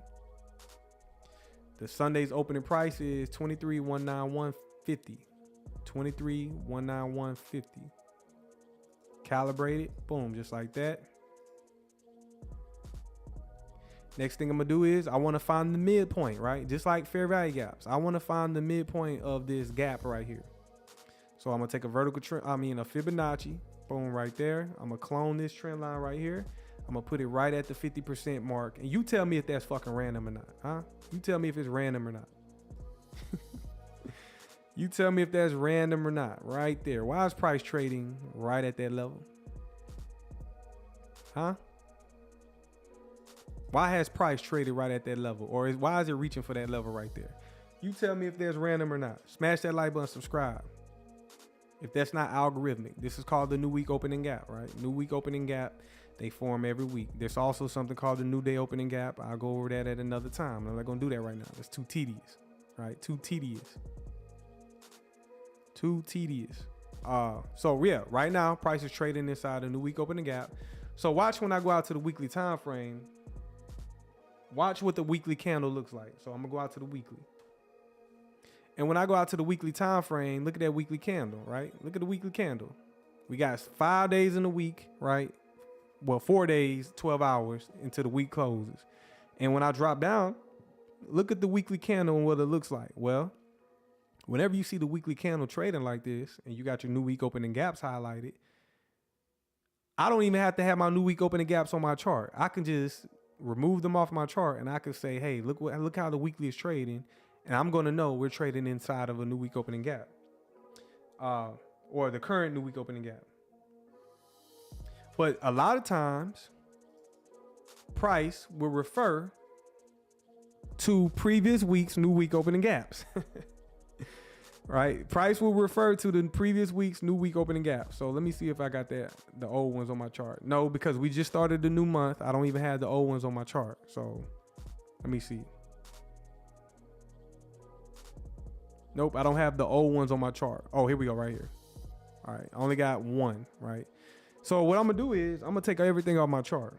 I'm gonna take everything off my chart, and I'm just gonna show you how the matrix is doing the matrix things, right? The markers are doing the matrix thing, you know. So I'm removing my weekly dividers. I'm gonna remove that. I'm gonna keep that on there. I'm gonna hide the liquidity.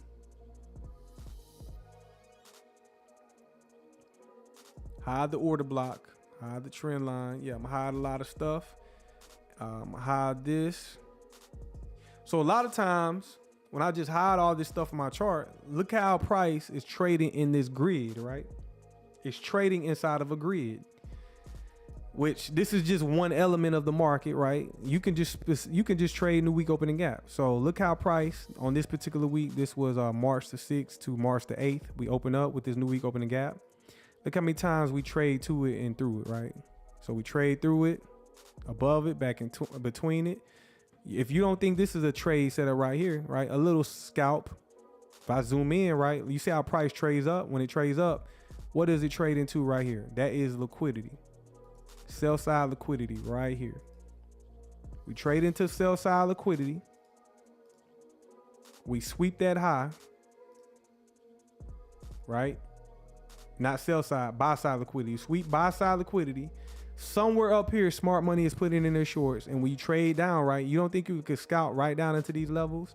Let's just measure how far that is, right? From this high up here down to the top of this new week opening gap right there. That's 158 points, right? Now, if we trade in minis again, let's say 20 times 158. That's $3,160 right there. Boom, just like that. And we're not even talking about trading down and filling it in. We're just talking about selling it at that high, trading down to the new week opening gap. Where am I at? I just feel the need to go down to lower time frames. I just feel the need to do that. So let me do this right quick. Let's go down to a 5 minute and let's see if it can let me, yeah, right there. Let me see if I can go down to a 1 minute. And what I'm doing is I'm just showing you how you can find high frequency setups inside and using these new week opening gaps as a target. Because what is price trying to do? It's trying to draw to it like a magnet. It's trying to draw to these levels like a magnet. They refer to them all the time, right? It can refer to ones from months ago. So look, this is the price section and price action that I drew off on the 1 hour. We went up, take out the previous week's high, right? Or that liquidity, that was a minor liquidity pool. We sell off. We form a SIBI, boom, right there, right? That's a SIBI, right? Let me show you the SIBI. Right there. Sell side imbalance, buy side inefficiency. Sell, trade up into it from here to here, right? From the entry here down to this top of this new week opening gap right there. That's all you're looking for in the market. That's a quick scalp. Entry, take profit. 70 points, just like that, right? 70 points. So again, if you take one mini contract of the NASDAQ, 20 times 70, that's $1,400, just like that. But you gotta know what you're looking for. Let's just say from here to here, right? Let's add more context to it. You can build entire models around this, right? Let's say you want to just hold it for the liquidity because price always seeks liquidity. That's the number one thing it's doing. Sell side liquidity right there. Boom, just like that. You think that's random? No, it's not random. What about these lows over here? Let's continue to look. And say this low right here. You see that? What about these lows in here? You see all these lows? Let's drag it out. Let's drag it all the way to the right. Boom. So again, let's just say you enter from here, SIBI, to the liquidity. Well, that's about 80 points right there, right? So again, you take 20 times 80. That's 1,600. Let's just say again, let's say you enter right here, down to this low right here. Or let's just say you got a partial. Well, that's 114 points. Let's say you use one mini, 20 times let's round it off to 115. That's $2,300 just like that. $2,300. You can see ultimately it traded down into it. Let's just say, hey, what about these lows in here? And all of these lows, right? These lows are inside of the new week opening gap. These lows are inside of the new week opening gap. Boom, just like that. Are y'all seeing something y'all shouldn't be seeing? Like, bro, I can do this with my eyes sleep. I ain't supposed to be showing y'all this. But look, I'm under a non-disclosure, if y'all don't know. I'm under NDA. I'm not supposed to be showing y'all this. I'm violating my NDA. But look, from this high down to this low right here, that's 160 points. Does price trade down to that low? Yes, eventually over time. But look, you think it's random how it trades down to that low? Look at the reaction in price. Bing, bing, bing. All of this is inside the new week opening gap, right? All of that's inside the new week opening gap. Price is seeking liquidity, taking out lows. And this is why I'm showing you new week opening gaps, because price can do some interesting stuff around them, right? So that trade right there, that's 20 times 160. 20 times 160, which I'm using 20. It's $20 per point, 1 micro. That's $3,200 just like that, right?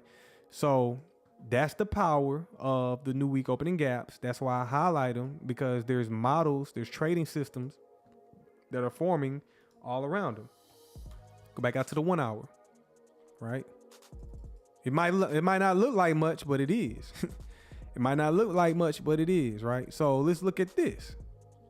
Just using new week opening gaps, right? What time was this right here? 2 a.m. or 2 p.m. Okay, 2 p.m. Let me use that right there. So let's look at in here, right? This was at 2 o'clock p.m. right here on March the 23rd. We create a high right here, right? Is it random? What's at 2 p.m. by the way? What time of the day is 2 p.m.? What session is that right there? 2 o'clock p.m. Eastern Standard Time. What session is that? What session is that? Make sure y'all smash the like button, y'all. Smash the like button and subscribe. Subscribe, subscribe, subscribe. Subscribe, subscribe. That's my biggest thing with y'all, man. Y'all come through. I get like 40,000. I got like 40,000 viewers, right? And it's like, damn, why are they not subscribing? I don't know. Derelli, New York PM session. Yes. AWB. Silver Bullet. Yep. What's up, Anton? Let me not pronounce it wrong. Antoine. I don't know if it's Antoine or Anton. What's up? I'm gonna call you Corey, bro. What's up, Corey? Yes, it's the New York session, right? It's the New York session. What's up, Barefoot Greenback? Shout out to you, man. Shout out to you. Subscribe. So, PM session, right? 2 o'clock PM. That's the PM session high right there on a Monday. So we cross over into Tuesday, right? Tuesday in the PM session, price trades up. Look, it's not random. It trades into the new week opening gap. These highs are forming, trades into that, right? And then it does a high resistance consolidation move. But look, it's trading inside the new week opening gap. And then eventually it's high resistance and it breaks high resistance. And it trades from this new week opening gap down to this new week opening gap. And inside of these new week opening gaps, they're leaving behind liquidity that price is later going to refer to and seek in price. Just like that. Boom, just like that. Sell side liquidity, old low, target. So let's just say you entered up here. New week opening gap. Down to this low right here. Boom, just like that. Oh, that's another 400 point run. Yes, it went further, right? It went further. It went further than 400 points. Eventually, it traded. If you held it for the entire week, which I told my chat last week, I said, hey, that's the high of the week right there on the Tuesday. And when it created the high of the week on the Tuesday, it sold off and it dropped roughly 1,200 points. 1,200 point sell off by the end of the week on Friday. So you just do the math. Let's just say you had one mini contract, 20 times, let's just say 1,200. Y'all do the math, bro. Y'all do the math, right? Y'all do the math. 20 times 1,200. You literally probably could have set this. You probably would have had to babysit it a little bit on Wednesday. But by Thursday, it was out of here. Friday, it was out of here. And guess what? Y'all do the math. 20 times 1,200. You tell me what that is. One mini contract. All right. Smash that like button. Subscribe, y'all. Subscribe. So that's me showing y'all the power of the new week opening gaps. If y'all missed anything, y'all came in late, just go back and watch the live stream. I give you real good insight on what I'm referring to when it comes to that. So what I just did was I set up the new one for the week. I still got some calibrating to do with it. You know what I'm saying? But once I set that up, I can pretty much remove it from my chart. Look how it's trading right now, right? Look at the current new week opening gap. Is it random, right? Is it random or is it not algorithmic that price is trading right at that level, the midpoint of the new week opening gap? How many times I gotta tell y'all the markers are algorithmic? They're coded. They're not random. Yes, y'all are right. $24,000. Yes. One mini contract. That's like hitting the lottery, but you know what I'm saying? Y'all gotta know what y'all doing. Like as soon as you figure out what you're doing by learning this skill set, you'll start seeing these moves, right? It's not a overnight learning curve, but if you start today and you put the time in and don't stop and make it a lifestyle where by the time you look up, you're 5 years in, by the time you look up again, you've been doing this for 10 years, then it's going to become easier over time. It's not going to take that long, but the consistency part starts when you just consistently do it every day. Seeing the same shit repeat every day, right? Look how it's trading right now. Bing, midpoint. Oh, what time is it? Macro. 9:50 to 10:10. It's about to end right here. So we drop down 9:50, trade back into it. It's just consolidating right now. Again, if I drop out to the weekly time frame, that weekly candle, nothing, right? Nothing. I'm not touching this market right now. I'm not interested. But back on the weekly, oh shit, let me remove that. Back on the weekly, we got some volume imbalances in here. So I'm just chilling right now. I'm bearish on the market. I'm not engaging nothing until they offer me some premium. But I'm also not really rushing to the market neither because of we're about to cross over into the new month this week. So it's one of those, anytime you see that where we're about to cross over, let me look at the economic calendar. Whenever we cross over on Wednesday, so I'm not even trading Monday and Tuesday. I'm just going to be observing, right? I'm not trading these days, Monday and Tuesday, because I know Wednesday we're going to cross over to the new month, and the April doesn't begin until next week. So yeah, we might cross over to April on Wednesday. If you look at the economic calendar, the 5th through the 11th will begin the new week of trading for April. So this is one of those weeks where you get your scalps in and be done, right? You don't want to be in the market all week. You don't want to be doing too much. You kind of want to let us cross over into the new month, and we're beginning the new quarter at the same time. So we're going into Q2 2026. So be cautious, be careful if you're going to be engaging these markets for y'all that are in my Discord, right? I'm not going to be pressing it hard this week. I know from experience, and also it's non-farm week as well. So a lot of times you kind of want to be done by Wednesday because we got non-farm Friday, and this market is going to be high resistance. I can tell you. Appreciate it, Corey. Thank you for the subscribe. If you haven't subscribed yet, make sure y'all subscribe. Oh, Corey, let me get some feedback, bro. Have you been trading, or are you new to trading? What's your experience? Tell me about yourself, not personal, but just tell me about your experience with the markets. Are you into crypto? Are you into futures trading? Are you into Forex trading? Let me know, y'all. Y'all let me know in the chat. Corey, you new to trading? Wow, here we go. Here we go. You about to take the red pill. Y'all about to take the red pill. We got another one. Let's reel them in. What's the guy? What's the characters on the Matrix? Tank. Y'all remember the Matrix? We gotta go extract them, bro. We got a Neo. We got to extract him. He's the one. Corey is the one, y'all. He's it. He's the one, right? He's the one. So appreciate you joining, Corey. If you don't know, and this might be new to you, I don't know, but these markets, all of them, they're 100% rigged. They're algorithmic. They're coded, right? So As soon as you can understand the language that I speak, the code, right? It's nothing. It's very generic. It's very generic, right? So the markets are coded. They repeat over and over again. And as soon as you can learn the pattern recognition of the markets, then you will start picking up on what's going on, especially when you're brand new to this. They repeat over and over again. They run on the same script across all markets, right? The markets are ran by time because there's an element in the markets that people aren't aware of, which is time. The market moves at specific times of the day. It's running on the algorithm. And that's how the markets, that's just how it is. So you'll pick up on the language as we go. And if you haven't done so far, let me see. Let's come back to my channel.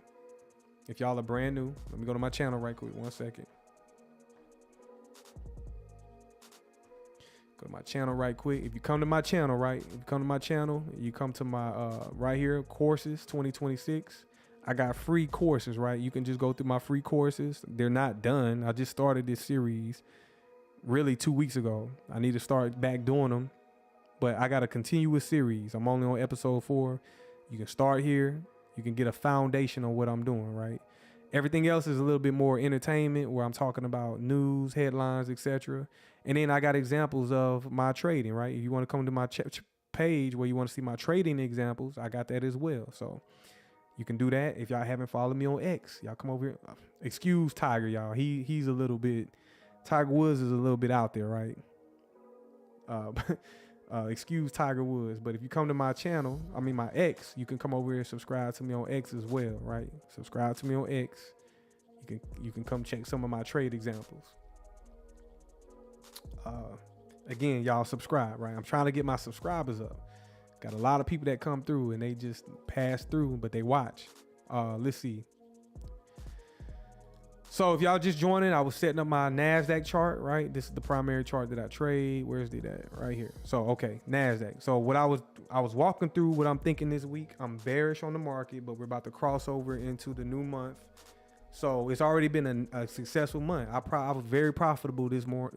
This probably been my best month ever, to be honest, because I'm 5 years into doing this every day, no days off, right? 5 years into doing this, and I'm just starting to hit my peak. I'm very confident in what I'm doing at this point. I'm not gonna say I'm an expert just yet, but I'm very confident, right? Where I'm teaching other people, right? I'm teaching other people, and they're getting confident. So my 5 years experience doing this every day is like I'm not no guru. I'm not an expert. What's in between that, right? What's right before you become an expert? Because when I become an expert, it's gonna be the people that's like, hey, he's an expert. I can't just say, hey, I'm the expert. I feel like an expert, but I'm gonna let other people determine, hey, this guy's an expert, and that's gonna be through y'all. Y'all gonna be word of mouth, right? So what's the tier right before expert? I'm like, I don't know what I am at this point, but I'm very confident in what I'm seeing because my analysis has been on point every week, right? Every day. You can just go back through my channel. It's all documented. The really advanced? Yeah, I would say I'm advanced, bro. I would say I'm advanced. I'm advanced, right? I'm advanced. Let me see if I can find this on my X, right? Y'all should know who my mentor is, right? Y'all know the mentor, but I've seen this right here. Let me find this little picture of what they made of my mentor right here. All right. And this right here, how the market makers see an ICT trader, right? Because if y'all don't know, I'm an ICT trader, right? ICT is my mentor. So this is how I feel, right? This is how I feel. This is ICT, right? And this is me. And I'm fucking, I've been through the process. I've been initiated. And then over here on the right, they go to market makers because they like, oh, there's another one. And then look at the sheep. Y'all see the sheep? Come on now. Who's the sheep? Leashy said goat. I'm not a goat yet. I might be a goat to some of y'all, but I'm gonna be humble and say I'm not the goat yet, right? I'm not the goat. I'm not the goat until this man get out the way. Yes, the sheep, there they go, right? You got the market makers right here. On the other side of the sheep, you got smart money, right? Which smart money is coined by this person right here, ICT, right? He's like the holy grail. I'm not praising the man, But this is where my school of thought, all my time and my process has been dedicated to for 5 years. And then this is me being initiated. And then, you know, I'm over there with the market makers, and everybody else is the sheep. All the crypto people, all the influencers, you know what I'm saying? Retail, all the YouTubers, just sheep, right? Just sheep. Because y'all don't really know what's going on in these markets. Not y'all watching me because y'all learning from me, but I'm talking about the masses. People are getting fucked up in these markets, yo. People are getting fucked up. Ed, proficient before expert. Okay. I'm proficient and I'm advanced. I'm gonna say that. I'm proficient and I'm advanced. But I think I would say about year 10, bro, like year 10 of doing this, and the 5 years have flown by so fast. It's like, damn, I remember the day I started doing this. I got pictures. I'm not gonna post them. I might post them in my I might post them in my on my YouTube page one day. But I got pictures studying in the beginning, like in 2020. 2021. I was at the table and I was just studying, and that's where it started at. And I haven't stopped, not a day. So I got it. All of this is documented. Even my YouTube channel is documented on my process, on my progress. But yeah, these are new week opening gaps. You can see how price is trading. All of this in here was high resistance liquidity. This is a daily time frame. Also on the daily last week, this candle right here on Friday. Friday's candle opened right here, traded up. What is this right here? What kind of candle is this? And I'm gonna hide the new week opening gaps. On Friday's open, right? On the daily time frame, we opened up. We traded into that candle right here. Traded into that candle right there. What kind of candle is that? Anybody? Yes, AWB, bearish order block. It's a daily bearish order block. So isn't the daily time frame, right? Isn't the daily time frame a parent time frame? That's a higher time frame. Anything below the daily, we're getting into intraday price action. So I want to kind of highlight, zoom in a little bit. I kind of want to highlight when we trade up into this order block right there. So what I'm gonna do is do a split screen. Let's come over here to the right side of my screen is going to be the lower time frame. Right. So on the right side, bring this in a little bit.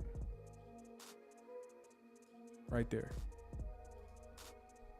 And let me hide this stuff right here. That's some more technical stuff I can show y'all over here on the right, but I'll do that at another time, right? You can't get everything right now. You know what I'm saying? You can't get everything. But over here on the right, we trade into this order block on a 5-minute time frame. That's what I'm looking at, 5 minute. So remember that daily order block, we open up on Friday, right here. The day starts at 12 o'clock midnight. Friday, 12 o'clock midnight, that starts the new trading day. That's when the algorithm resets at 12 o'clock midnight, and that's how we start the new day. Make sure y'all subscribe, y'all, if y'all just joining. Subscribe to the channel if y'all are just joining. We start the new day at 12 o'clock midnight, this white vertical trend line. That's when the algorithm resets. 12 o'clock midnight, it rallies up, right? And when it rallies up, it trades into this wick over here. You see this large wick? You kind of want to highlight that wick right there. So I'm going to highlight that wick right there, right? We're grading that wick. So whenever we got large wicks, you can use more levels. You can use your gradients. I'm gonna use my 8s, just like that. So when we trade into that wick, we find resistance, right? We trade up and drop right there. And I'm gonna hide that. I just wanted to show y'all that. That's where we traded into. Traded into that. And when we drop around 1 a.m. in the morning, we create a Dilling range, right? The Dilling range will be from this swing high to this swing low. Right there. And remember, this is Friday. We traded into the order block. So whenever we trade into that order block, I'm expecting us to find some type of resistance. I want to see it trade into that daily order block, that bearish order block, and I want to see it start to show weakness. So it's doing it during the London session, right? 2 o'clock in the morning comes. We trade up. We trade into a premium above equilibrium. We trade into this SIBI right here. SIBI, sell side imbalance, buy side inefficiency. It's a fair value gap. Right there, trade right into it. right there. Sell side imbalance, buy side inefficiency, add a premium. We know we're in the premium. Let's look at the daily. Let's come back over on the daily. So you can't see it on these lower time frames on the left. On the right. But on the left is the higher time frame on the daily. And on the daily, it shows us trading into the order block around midnight, around London. We're above the order block inside this candle over here during London. All right. The setup is forming during London over here on the right. It creates a SIBI inside of a Dillon range on the 5 minute. There goes your entry point right there. Now let's focus back on the 5 minute. Focus back on the 5 minute. Make sure y'all subscribe if y'all ain't subscribed. On the 5 minute time frame, we trade into the SIBI. Boom. That's your entry to short. Right there. Midpoint. At premium. It starts to sell off. Right? It starts to sell off during London. And when it starts to sell off, what is it aiming for? Previous day's lows. See these lows in here? You want to highlight that. Right? These are Thursday's lows, right? Those are targets. Highlight that red for sell side. So even up here, right? Let's say you enter up here, midpoint of the SIBI, and you sell it right here. That's a $200. That's a 200-point run, right? That's a 200-point run. So if you trade in the NASDAQ futures with 1 mini, again, do the math. Every point is $20. Every point is $20. It runs 200 plus points. It runs further than that. But if you just wanted to trade London and get out and not even trade the rest of the day. So London session goes from 2 o'clock in the morning to 5 in the morning. Well, the kill zone. The session goes from 2 a.m. to 11 a.m. But the kill zone, the sweet spot in the market in the London session is 2 a.m. to 5 a.m. So if you wanted to be out by 5 a.m. and not even do nothing the rest of Friday, this is your trade setup, right? It goes 200 points. So you take 20 times 200. That's $4,000 right there in a few hours, right? If you want me to be fancy and tell you exactly how long it took, midpoint of the fair value gap to take profit right here, that takes about 2 hours and 40 minutes, right?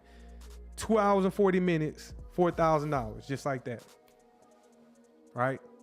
You're done. You pretty could be done for the month, right? You ain't got to do nothing else. Making an extra $4,000 a month and working your salary job. Some of y'all might work at night. Some of y'all might be off on a Friday where you could have fit this in. Or you just might have insomnia because you're watching these markets and you know you got to be at work at 7 in the morning. Boy, I don't give a damn. I make $4,000 right before work. I'm going to be up all night and I'm going to go in happy even though I'm tired as fuck, right? I'm going to go in there happy on Friday because guess what? This job ain't paying me $4,000 in 2 hours and 40 minutes, right? Power, just like that. So let's just do this. Let's do this hypothetical, right? Let's do this hypothetical.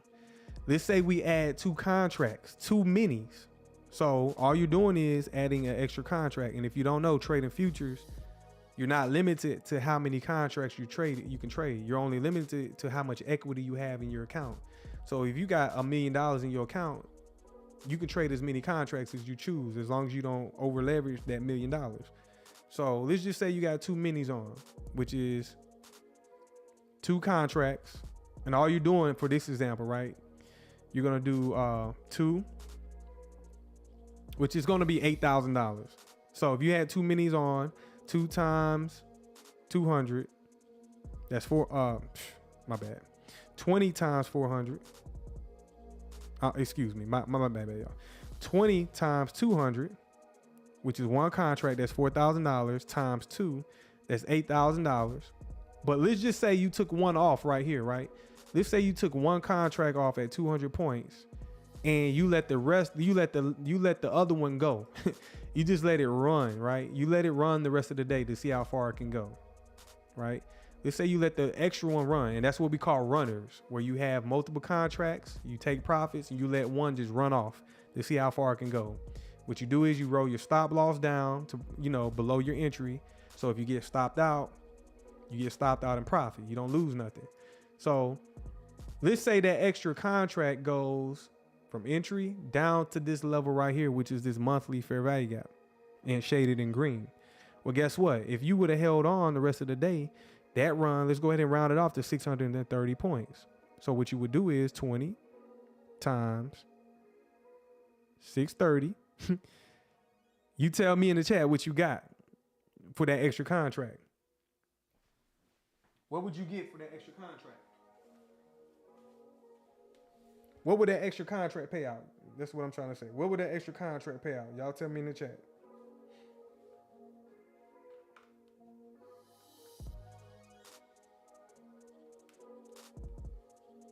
I'm waiting on y'all.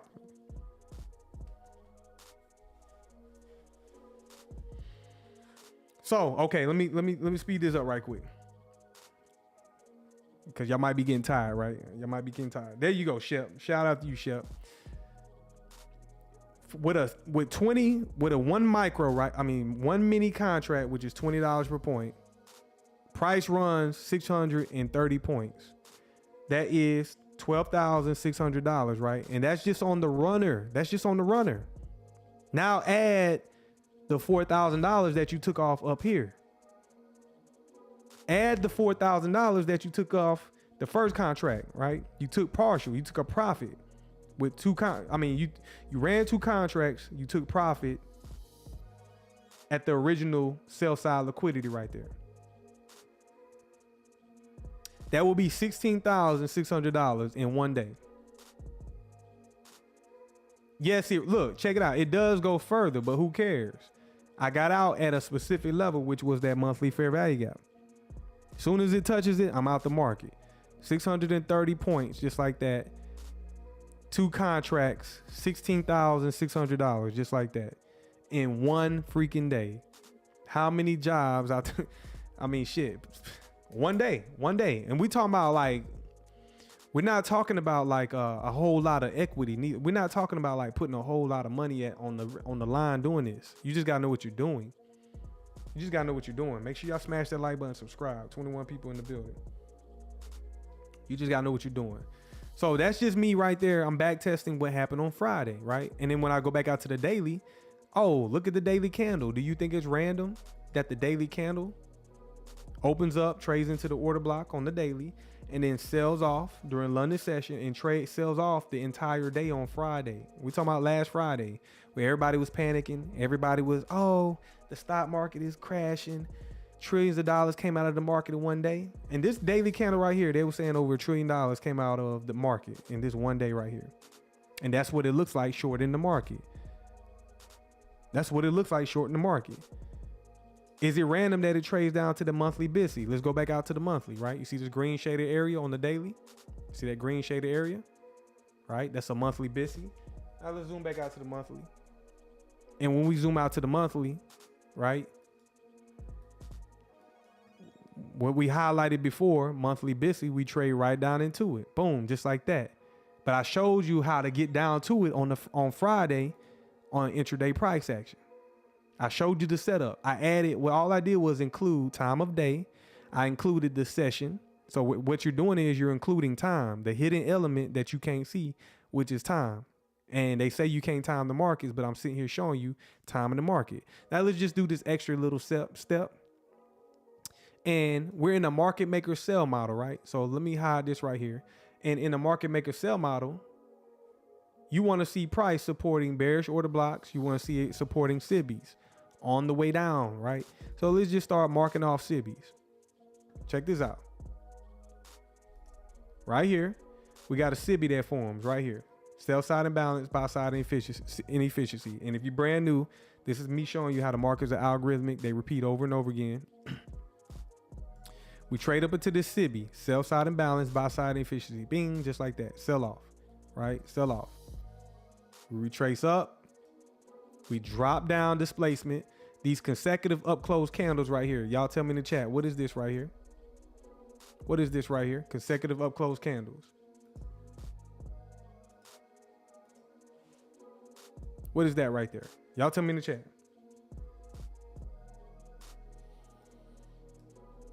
Yes, Shep, bearish order block. AWB, yes, bearish order block. We talking about Friday, right? This past Friday, I'm just walking through bearish order block, right? So we trade up, right? Retrace up. I can add some things over here, like I can add this SIBI. I'm not gonna do all that right now, but we drop down, and as soon as price pierce this this candle right here, the lower order block, right? And this in this series of order blocks, as soon as price pierces the opening price right there, that order block becomes activated. Boom, just like that, right? It trades down and then it closes. And do you think it's freaking random? Huh? Do you think it's random when this candle right here opens up, trades right into that order block? Boom, there goes your entry right there. Do you think that's random? Huh? Opening price of this candle. This candle opens, trades up, taps the order block, just like I just showed you on the daily. Come back over to the daily. It's just on a lower time frame. just on a lower time frame. This candle right here, as soon as this candle drops down, it activates the order block. The following candle opens, trades into the order block. Same shit happening on the daily, right? Well, over here on the right side of the screen is just a 5-minute chart. Same function, same algorithmic principles. Not random. Let's go back down to the 5-minute. So we trade back into the order block. This is also the definition of an order block is the change in the state of delivery. So the price changes the state of delivery, trades lower, closes, opens, entry, sells off, right? Sells off, consolidates a little bit, creates another order block right here, right? Creates an order block, price trades back into the order block, bing, just like that. Yes, it wicks up a little bit, but look at where the bodies. The bodies are staying on the lower end, and then it drops again. When it drops, what is this right here? SIBI, sell side imbalance, buy side inefficiency, just like that. Huh? You see the BISI? But oh, now I don't just see the BISI neither. I also see these 2 up close candles right there. Let me clone that right there, right quick. 2 up close candles, which is a bearish order block. We trade down. You might see the SIBI or somebody might see the order block. But when price opens right here, trades back into the order block, bing, just like that. Tags you in, trades into the SIBI, sells off, right? Price sells off this candle right here, another bearish order block. Right? What I'm showing you is called order flow. This is order flow, bearish order flow. So as soon as this candle right here opens, it trades down, it activates this bearish order blocks. And then next candle trades into it. All right, trades into it, trades into it, trades into it, starts to get weaker, sells off, right? I'm also looking at the midpoint of the order block as well. Like the midpoint of the order block is a key level. And you can see right there, trades into all I'm doing is dropping my Fibonacci from the opening to close, find the midpoint. You can see how price is trading and showing weakness. And then it sells off again, creates a breakaway gap right here. A breakaway gap is a fair value gap that price doesn't even trade back to. So whenever you see breakaway gaps, what is that? Very bearish, very bearish. We don't even trade back into the breakaway gap. Sells off, right? As it sells off, 3 up close candles, bearish order block. Bearish order block. Right? 3 up close candles, bearish order block. Soon as we trade down, pierce the opening price of this lower candle, order block becomes activated. We trade back into it. Order block. You got the SIBI, sell side imbalance, buy side inefficiency. Trade right back into it. Boom, just like that. Look at the midpoint of the SIBI. Price, do you think it's random, right? Do you think it's random that price is trading near the midpoint? On this one, it fills it in. It fills the gap in, but it's still showing weakness. And when it fills it in, it also takes out liquidity right here, time of day. Time of day. It trades up, sweeps liquidity, then sells off. When it sells off again, 3 up close candles, bearish order block. Right there. 3 up close candles. Once we sell off, we activate the order block, we trade back up. This BISI right here is an inversion fair value gap right here, inversion. So what we do, we trade through it and then trade right back into it. Not random. Do you think it's random? It's a lot going on, but do you think it's random how price wicks back up and trades right back into bearish order block for a more premium? That's not random. Look at that right there. You see the precision? See that wick right there? Trades right into the opening price. Bing, just like that. Sells off. Let's zoom out. Let's see where we at, right? I'm just showing you a ladder, a stair-step perspective on how price is just walking down and reaching for its target. So we drop lower, right? Another bearish order block. Well, we trade back into this one right here, right? Trade back into this bearish order block. Price drops, drops, creates a SIBI, sell side imbalance, buy side inefficiency, right here, right? SIBI, trades back into it, sells off again. Right before we get to the monthly fair value gap, right? Create another little SIBI in here. This is a scalper's market right here. But even this SIBI right here, right? Let's just say you missed the entire day. Let's say you missed the entire day. And then right here in the afternoon, the PM session starts at 1:30 p.m. Price creates a SIBI. We trade into it. And all you're looking to do is get out right here at this monthly fair value gap. So how many points does it offer? Let's say you trade at the midpoint of that SIBI, trades down. What do you know? Another 100 points, just like that. Huh? You take 20, one micro or one mini. One mini is 20 points per point, $20 per point. 20 times 100. $2,000, just like that in the afternoon, right? Even if you miss the entire freaking day, they still offer you another opportunity to get in. So that's what it looks like trading intraday, right? I'm on a 5-minute time frame and I'm showing you algorithmic price action just like that. And I'm showing you how price is walking down. Also, it's also creating ranges, swing high, swing low. We can form dealing ranges in all of this price action, swing high, swing low. Comes up to premium. When it comes up to premium, trades into the bearish order block, trades into the SIBI, and sells off again, right? Sells off, boom, terminus, target, out the market, just like that. And hey, there's all kind of ways to get to the money, right? So that's what happened Friday. And right now, we're beginning the new week. I don't trade on Sundays. I'm probably not gonna trade Monday and Tuesday. So I want to see I kind of want to see how they restructure price right now, because we've done a lot in the past few weeks and most people might not even notice what's been going on. So y'all press 1 if y'all learned something, bro. Again, this is going to be one y'all going to have to go back over. This is me mentoring too. So if y'all want to subscribe to the Patreon, y'all get this type of level of mentorship as well. Y'all come over here, click the link in the description if y'all want to tap into the Patreon. If y'all want to tap into my X, follow me on X. Again, follow me on X. Right? So appreciate it, y'all. Appreciate it. If you ain't subscribed yet, I advise you to subscribe to the channel. What's going on with my, okay. Yeah. Y'all come over, follow me on X, right? Follow me on X. Subscribe to the channel. Subscribe to the YouTube channel. Subscribe on X. Gotta keep saying that. People come over here watching, but when I kind of be holding back a little bit. When I get into this, is either people not interested, right? When I get into what I just did, when I get into this, either it's for you might capture your eye, or some people is dry, you know what I'm saying? So that's why I kind of fill in with the entertainment on, what's current events and stuff like that. So yeah, covered the news. So this is gonna be one y'all wanna go back and rewatch, right? I covered the news. I went over the charts. I don't even think I went over everything. I get my oil prediction. Look, oil's currently trading at 102. I see it coming up. My next level will be 130. Might see that next month or going into the summer months. We'll see what the conflict over there in the Middle East wants to do. Just how I analyze the NASDAQ, I expect the same thing in the S&P 500, the Dow Jones, crypto, went over crypto, gold and silver, consolidating right now. I wouldn't touch gold or silver right now. It's very manipulated.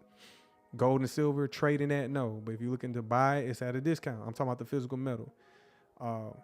Went over oil, went over crypto, get my crypto perspectives. Pretty much touched all markets. I'm bullish on the dollar, but then I'm kind of not. It's like the markets are being staged right now. It's kind of waiting for what's going to pop off over there in the Middle East. So I think whenever that happens, we're going to find out more information on what the markets want to do. But I'm still engaging, trying to forecast what it's going to do next. So right now in the short term, I want to say, let me look at the monthly. I want to see how the monthly close, right? But I'm bullish on the dollar short term. So I think the dollar can come up and trade into this sell side imbalance, buy side inefficiency right there. I think it can trade into this SIBI right here, sell side imbalance, buy side inefficiency on the monthly time frame. Let's see if it wants to do it come April, right? I want to see if it wants to do it comes April. But if it doesn't, we're just consolidating and let's see what pops off, bro. I think we don't have much time as far as what they're going to do over there. And we shall see. I'm bearish on crypto right now. I'm bearish on everything across the board. So that's going to be it. Definitely appreciate y'all time. I definitely appreciate y'all joining. Again, tap in with me on X, tap in with me on my Patreon, link is in the description. If you haven't subscribed, subscribe to the channel, please, because I think you're missing out on some great value. And other than that, man, I touched into everything. I will keep y'all updated as the markets turn, right? As the markets turn. But I definitely appreciate y'all time. Check y'all out on the next one. Peace out.